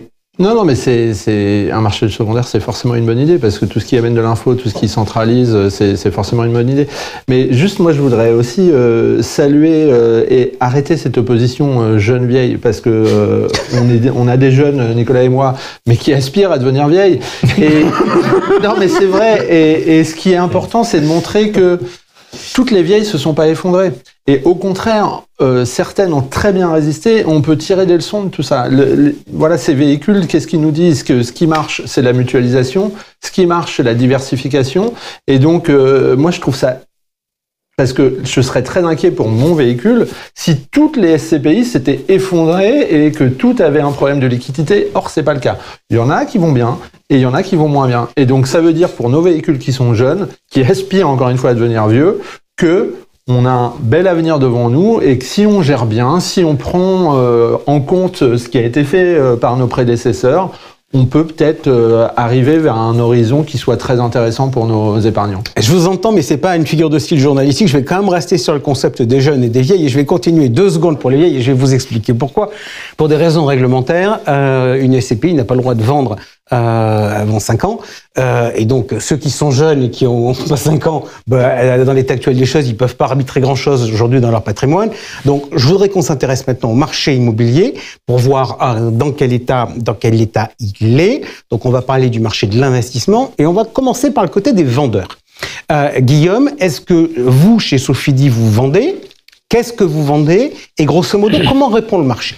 En fait, on a depuis toujours un programme d'arbitrage pour faire un peu respirer le portefeuille. Et de manière assez basique, les 2 raisons principales pour lesquelles on vend des actifs, il y en a même 3, on va dire.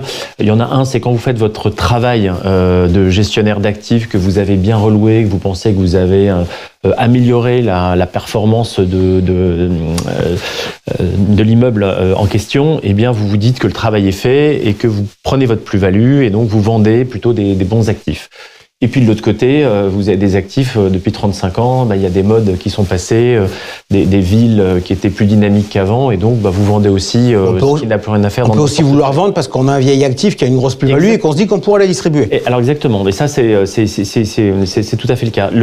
Donc je pense que c'est sain d'avoir ces rotations. Ok, mais vous vendez aujourd'hui, vous avez vendu, vous vendez, le marché réagit bien, vous sentez en termes de prix, on vend au-dessus des valeurs d'expertise, on a beaucoup de gens qui se battent pour les dossiers, on a un gars qui passe par là et on est content de le sortir. Comment vous voyez les choses? On avait des chiffres, je crois, l'année dernière. Sur les bureaux, principalement, on vendait à 8 ou 9% de la des valeurs d'expertise en moyenne. Et globalement, sur Immorand, c'était plutôt 15% au-delà des valeurs d'expertise. Mais j'ai envie de dire, voilà, c'est une data. Voilà. Je pense qu'il y a une chose qui est importante à dire, et pour toi aussi, Guillaume, c'est on n'est pas contraint de vendre. Tout à fait. Ça change, oui, tout à fait. Ça change la donne. Oui, aujourd'hui, effectivement, on vend sur opportunité. Soit c'est un locataire, la plupart du temps, qui nous appelle en disant je veux acheter mon actif. Ah oui, quel prix? Oui. Et donc là, nous, on n'est pas vendeur. Si il nous offre un prix qui est intéressant, oui, on l'accepte. Et la typologie de vendeur, parce que ce qu'on vend, c'est soit des bureaux à la découpe, effectivement, et on a des PME qui achètent, notamment, surtout en région, et les enseignes. Donc ça veut dire qu'on recommence à voir un schéma où les entreprises réinternalisent leur immobilier. Oui, et les enseignes, on a vu certaines enseignes qui aujourd'hui rachètent leurs murs et à des prix qui sont relativement intéressants. Et puis il y a tout ce qui est l'immobilier d'activité, où là c'est lié, l'activité c'est souvent un gérant de PME ou PMI qui veut acheter ses locaux parce que ils sont parfaitement adaptés, et là il est prêt à mettre le prix. Et comme aussi on a des éléments, parce qu'on valorise le patrimoine sur une vieille SCPI. Souvent on achète des actifs avec des droits à construire résiduels qu'on peut exploiter, et là effectivement on va avoir une maturité de l'actif, on a réussi à construire, on a augmenté la valeur, et c'est bien de le vendre pour avoir la plus-value. Ok, on passe maintenant de l'autre côté, on a regardé ce qui se passait du côté de la vente, on va passer du côté de l'achat. Donc a priori, étant donné qu'il y a de la collecte, tous ceux qui sont autour de la table sont acheteurs. Je vais commencer avec vous, Nicolas, puisque vous avez une SCPI qui est diversifiée. Aujourd'hui, sur quelle classe d'actifs et sur quel pays vous trouvez les meilleures opportunités? Alors, on parle de l'Europe, parce que là, on avait surtout, j'imagine, des sessions en France, dans les exemples qui étaient ici. Donc, nous, on a investi. Non, on ne parle pas des États-Unis. Plutôt, non, pas États-Unis. On parle de l'Europe, mais aussi du Royaume-Uni. Et ce qu'on constate côté investisseur, c'est qu'en face de nous, alors on peut avoir des vendeurs stressés. On a acheté par exemple un immeuble à un mandataire social, donc du coup une vente en fait plutôt sympa pour l'acheteur, moins pour le vendeur en Angleterre. On observe aussi des sale and leaseback, donc l'effet inverse. On peut avoir des locataires qui achètent leur actif, mais c'est très opportuniste, on va dire.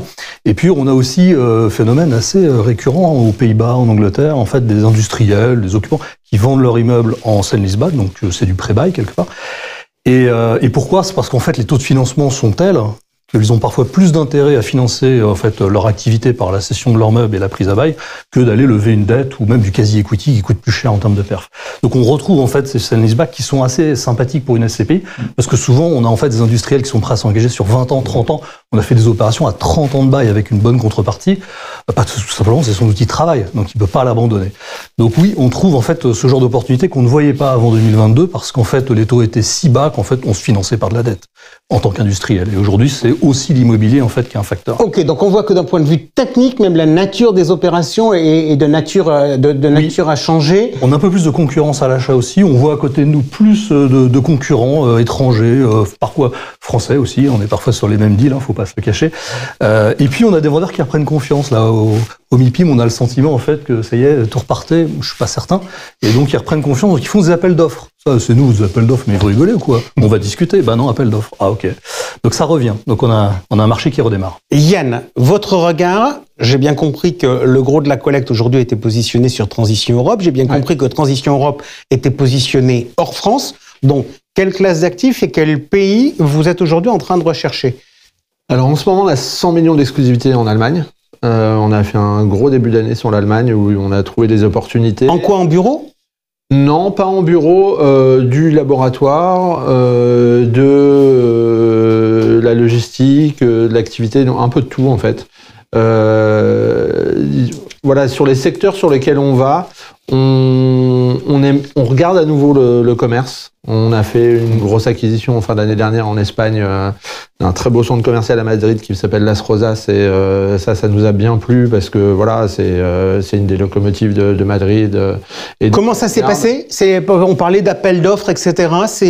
C'est quelqu'un qui m'a appelé, que je connais depuis longtemps, qui m'a dit Yann, je pense qu'il y a un coup à faire. Si on fait une offre sur ce produit-là, il n'est pas à vendre, mais si on fait une offre autour des 50 millions, ce qui faisait à peu près 7,30 de rendement immobilier, je pense qu'on peut l'avoir. Moi, je connaissais ce centre commercial parce que par le passé, j'avais déjà interagi avec lui et j'aimais beaucoup. Et j'ai dit bah oui, banco. Et c'est vraiment ce que procure aujourd'hui la collecte. Pourquoi il m'a appelé moi? Pas parce qu'il m'aime particulièrement, parce qu'il savait que j'étais un des plus gros collecteurs l'année dernière. Ça veut dire qu'il y a les poches profondes et qu'éventuellement, s'il voulait sortir et toucher vite son cash... Et que j'ai pas besoin de financement. Et je lui ai dit, écoute, il m'a appelé en octobre et il dit, écoute, moi, je donne ma parole qu'on peut acheter avant la fin de l'année s'il n'y a pas de problème de due deal, parce qu'on fait quand même une due deal et voilà. Et s'il y a besoin, si on trouve des capex, on décote.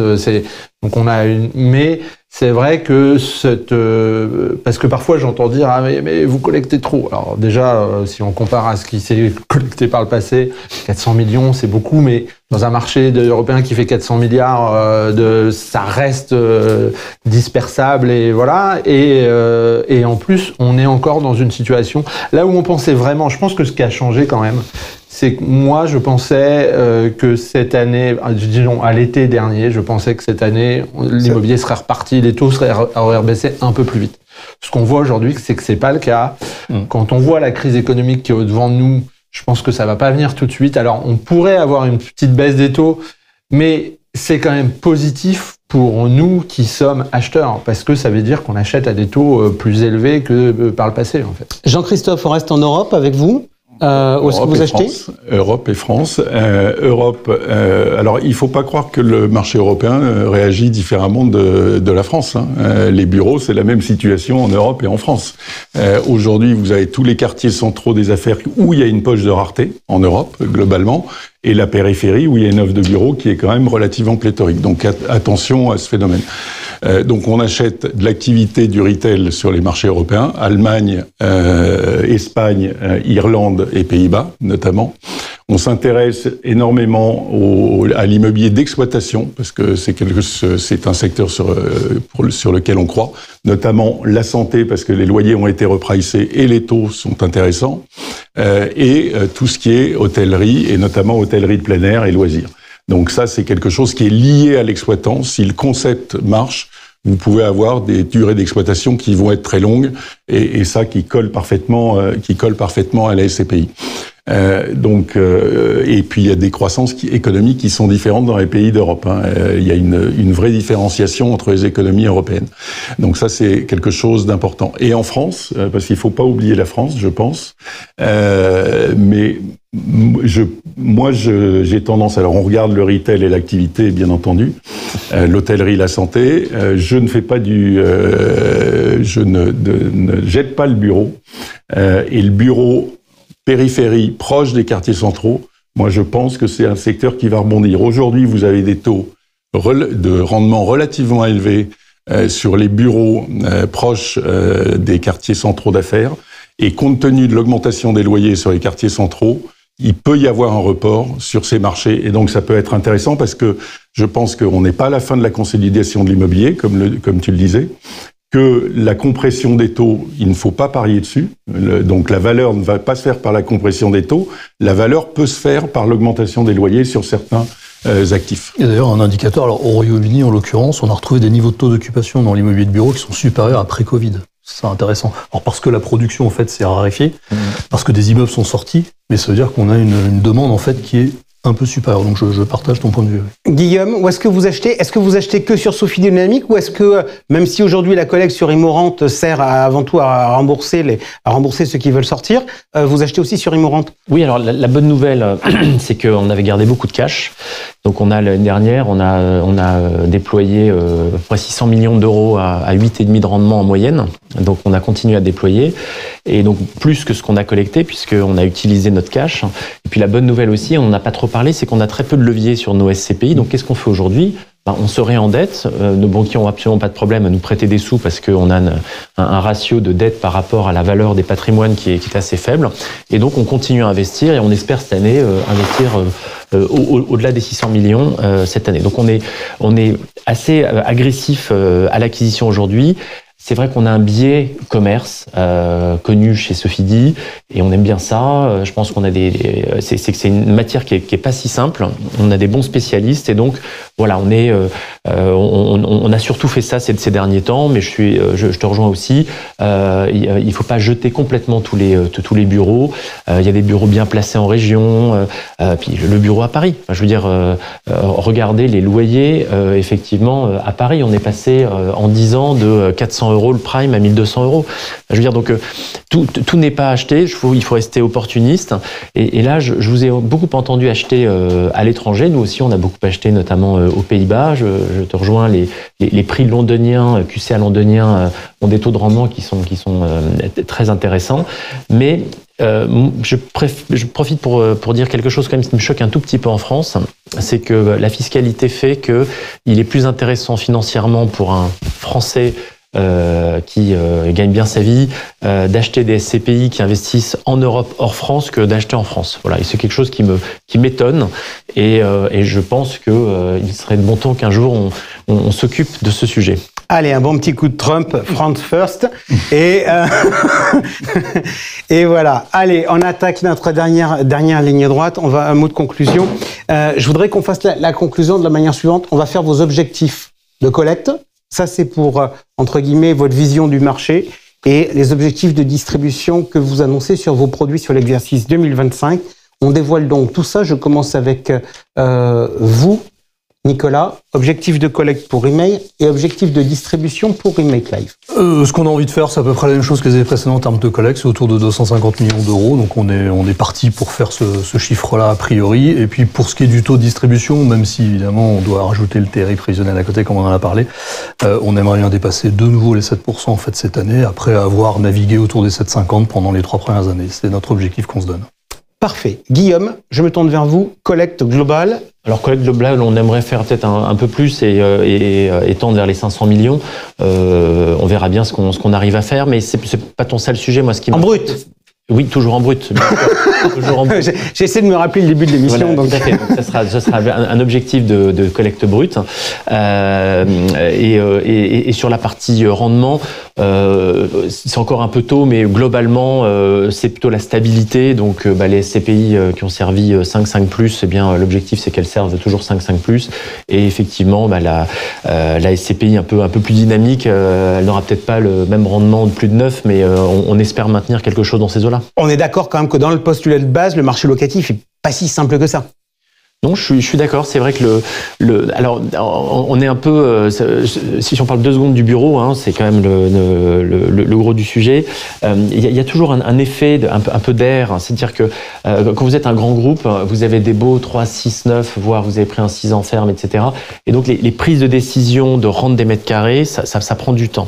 Et là, on voit que le télétravail, quand même, pour la plupart des entreprises, on a vu les limites du télétravail, et donc on voit bien qu'aujourd'hui les décisions sont prises, soit de rester à un même niveau de télétravail, voire de le réduire, mais ça se voit encore assez peu sur le bureau. Donc je suis relativement confiant pour que ça reparte un peu, mais ces cycles sont longs, et donc aujourd'hui ça frémit. Je veux laisser un message positif, ça frémit un peu sur des revisites, des relocs, mais ça prendra beaucoup de temps, et certaines zones restent totalement sinistrées. Yann Videcoq, vos objectifs de collecte sur ARC-ARM pour 2025 et les objectifs affichés pour les SCPI? Alors, on est resté très prudent sur nos objectifs, puisqu'on s'est fixé grosso modo le même objectif de collecte, c'est-à-dire environ 400 millions d'euros pour Transition Europe. Pour Momentime, une 50aine de millions d'euros. Donc, pour l'instant, on est dans les clous sur cette collecte.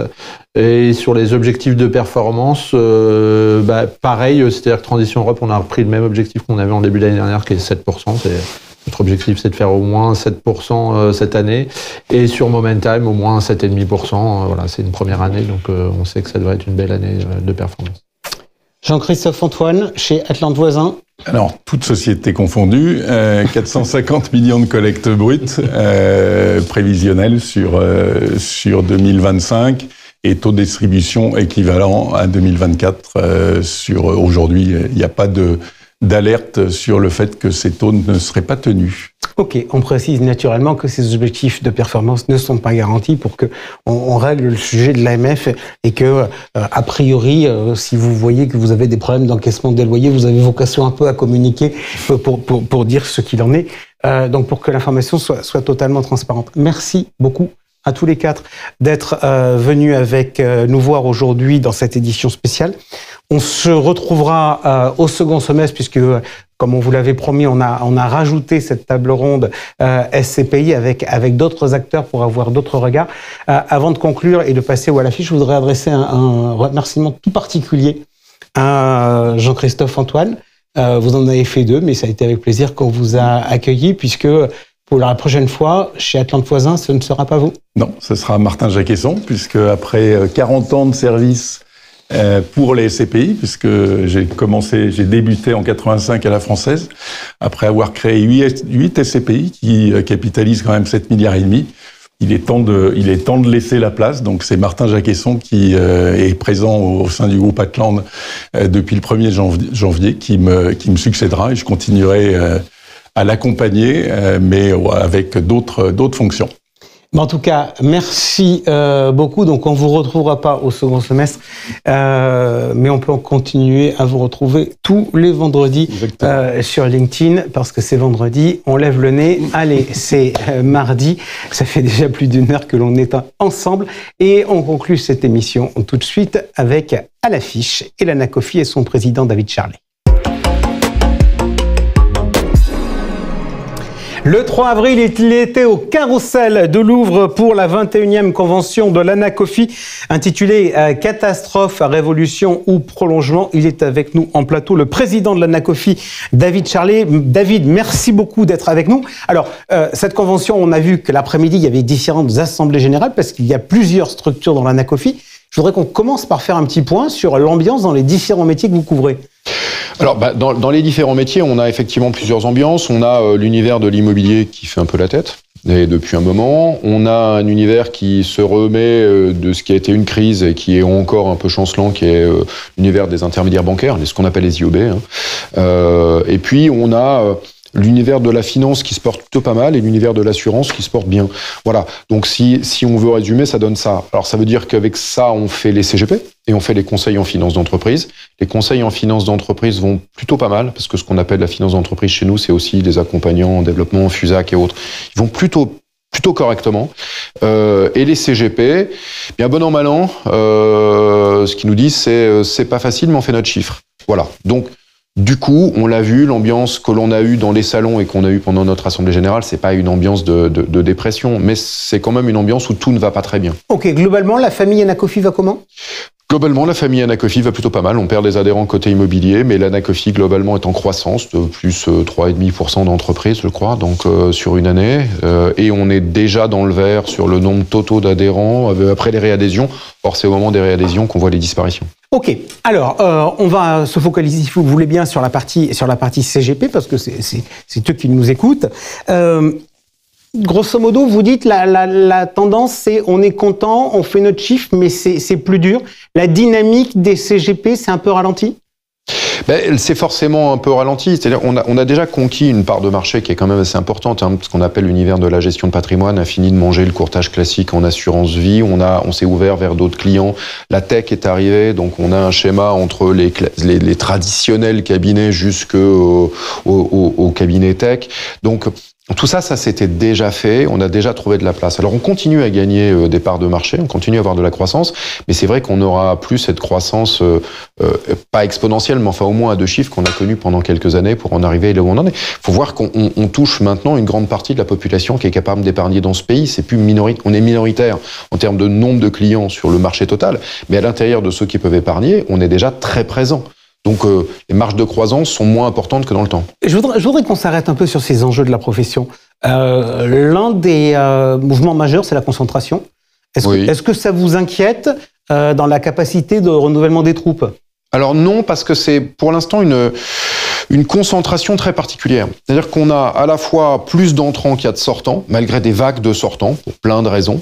Et puis on a une augmentation des chiffres d'affaires de quasiment tous les niveaux, c'est-à-dire que les CGP qui étaient petits deviennent un peu plus gros, les CGP moyens deviennent un peu plus que ce qu'ils étaient avant, et on a pour autant, et c'est indéniable, une concentration entre les mains de quelques grands acteurs du chiffre d'affaires. Mais les autres arrivent et amènent du nouveau chiffre d'affaires. Donc pour l'instant, c'est ça qu'on a vécu, c'est très particulier. Si vous regardez, il n'y a pas de concentration en nombre d'entreprises, solde net fin d'année, alors que pourtant, on a 2 très grosses entités qui ont concentré du chiffre d'affaires déjà existant avant vers elles, Casons-Ranais, qui ont créé des marques qui ont une valeur en tant que marque et qui sont capables d'aller à la conquête. Donc c'est simplement un changement de modèle. C'est vrai que l'Anacofi, il y a quelques années, c'était à peine 17% des membres qui étaient sous une forme ou une autre en format réseau. Aujourd'hui, on va se retrouver certainement pas très très loin de 50-50. C'est vrai.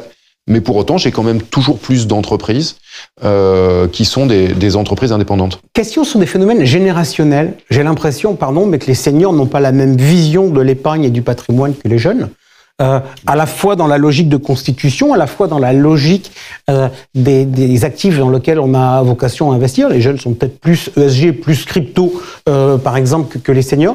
Est-ce que vous trouvez que ça impacte le marché des CGP ?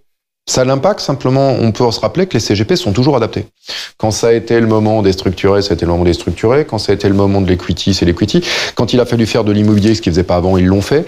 Donc les CGP, ils sont adaptables. Il faut quand même se garder à l'esprit que le chef d'entreprise moyen de l'Anacofi, il a 49 ans.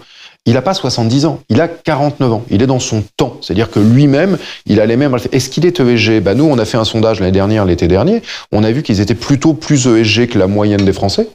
Mais si vous considérez que c'est un cadre, en fait, il est dans son époque, le CGP classique.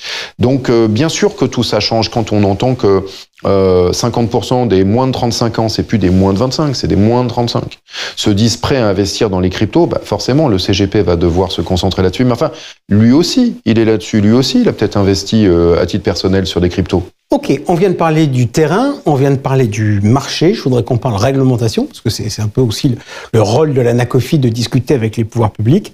Je voudrais qu'on parle de l'Europe. Où en est-on sur la Retail Investment Strategy, la fameuse RIS? Bon, 18 mars, premier trilogue. Bon, il y a 3 textes sur la table. Un texte d'origine qui est quand même très déshabillé parce qu'il a été refusé sur plein de points par les 2 législateurs. Les législateurs sont les États. Et puis de l'autre côté, c'est le Parlement. Donc en fait, ce qui se passe, c'est que maintenant le trilogue doit permettre une fusion pour arriver à un seul et unique texte sur la base des textes, théoriquement, des 2 législateurs. Celui de la Commission étant simplement un travail initial.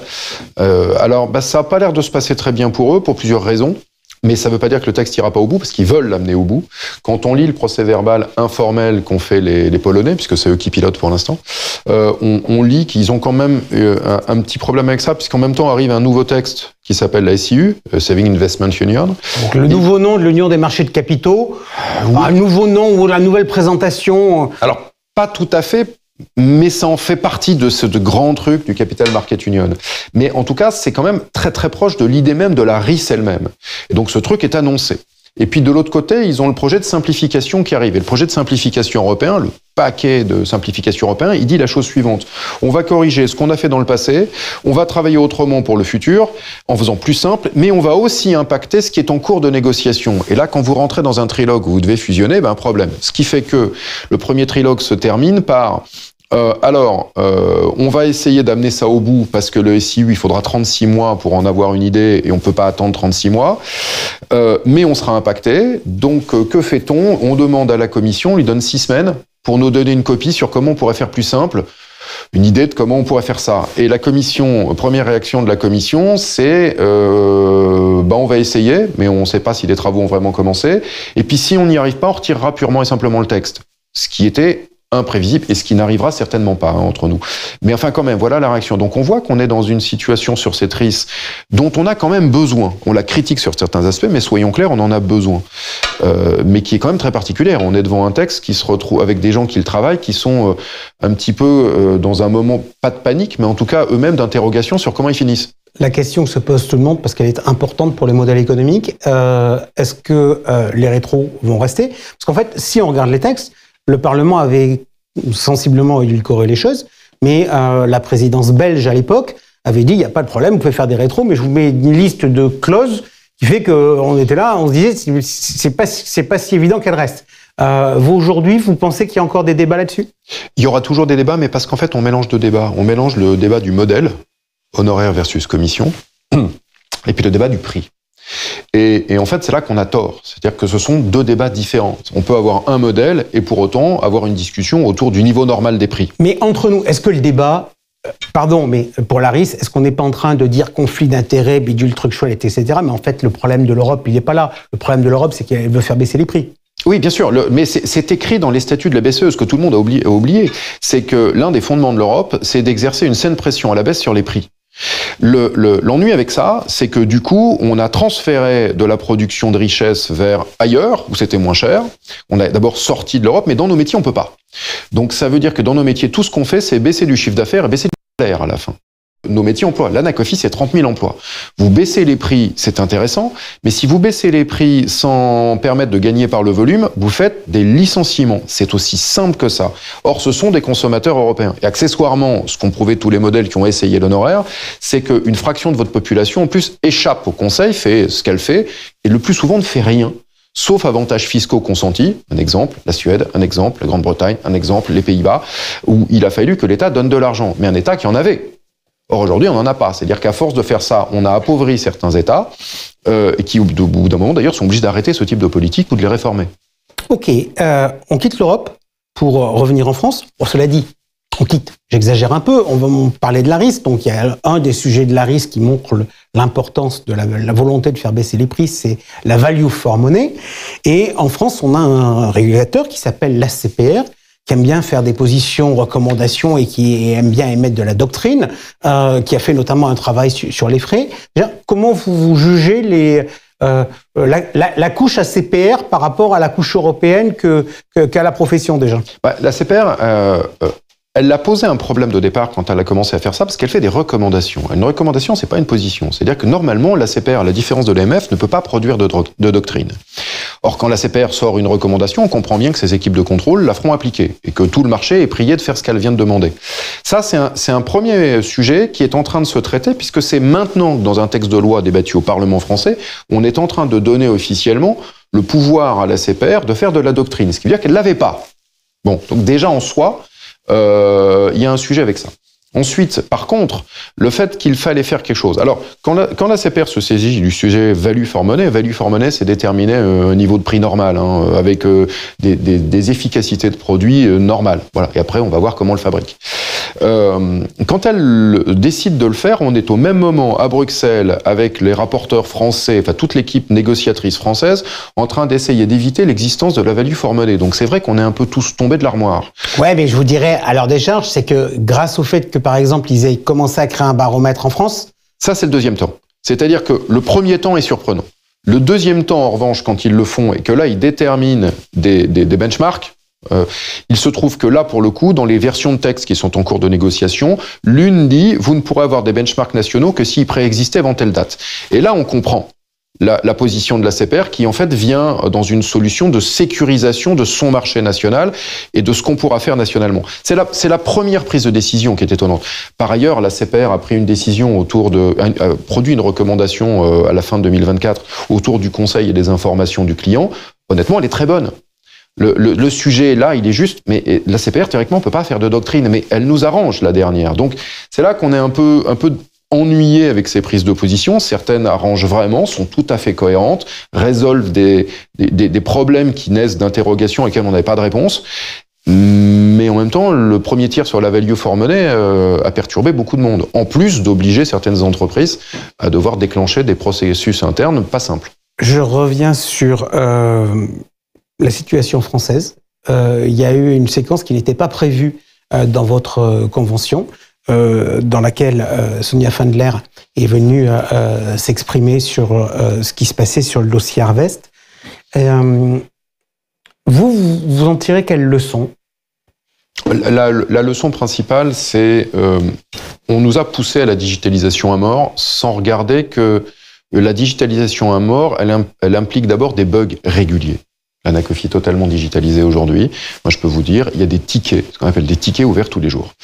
Donc ça, c'est le bug. Et d'ailleurs, on a vu un intervenant de Finance Innovation il y a quelques temps qui avait dit, donc lui, il est pro-digital à mort, hein, mais il dit, attention, je vous préviens, contrairement à ce qu'on dit, plus vous digitalisez, plus il faut gérer du bug régulièrement. Là, on a une attaque.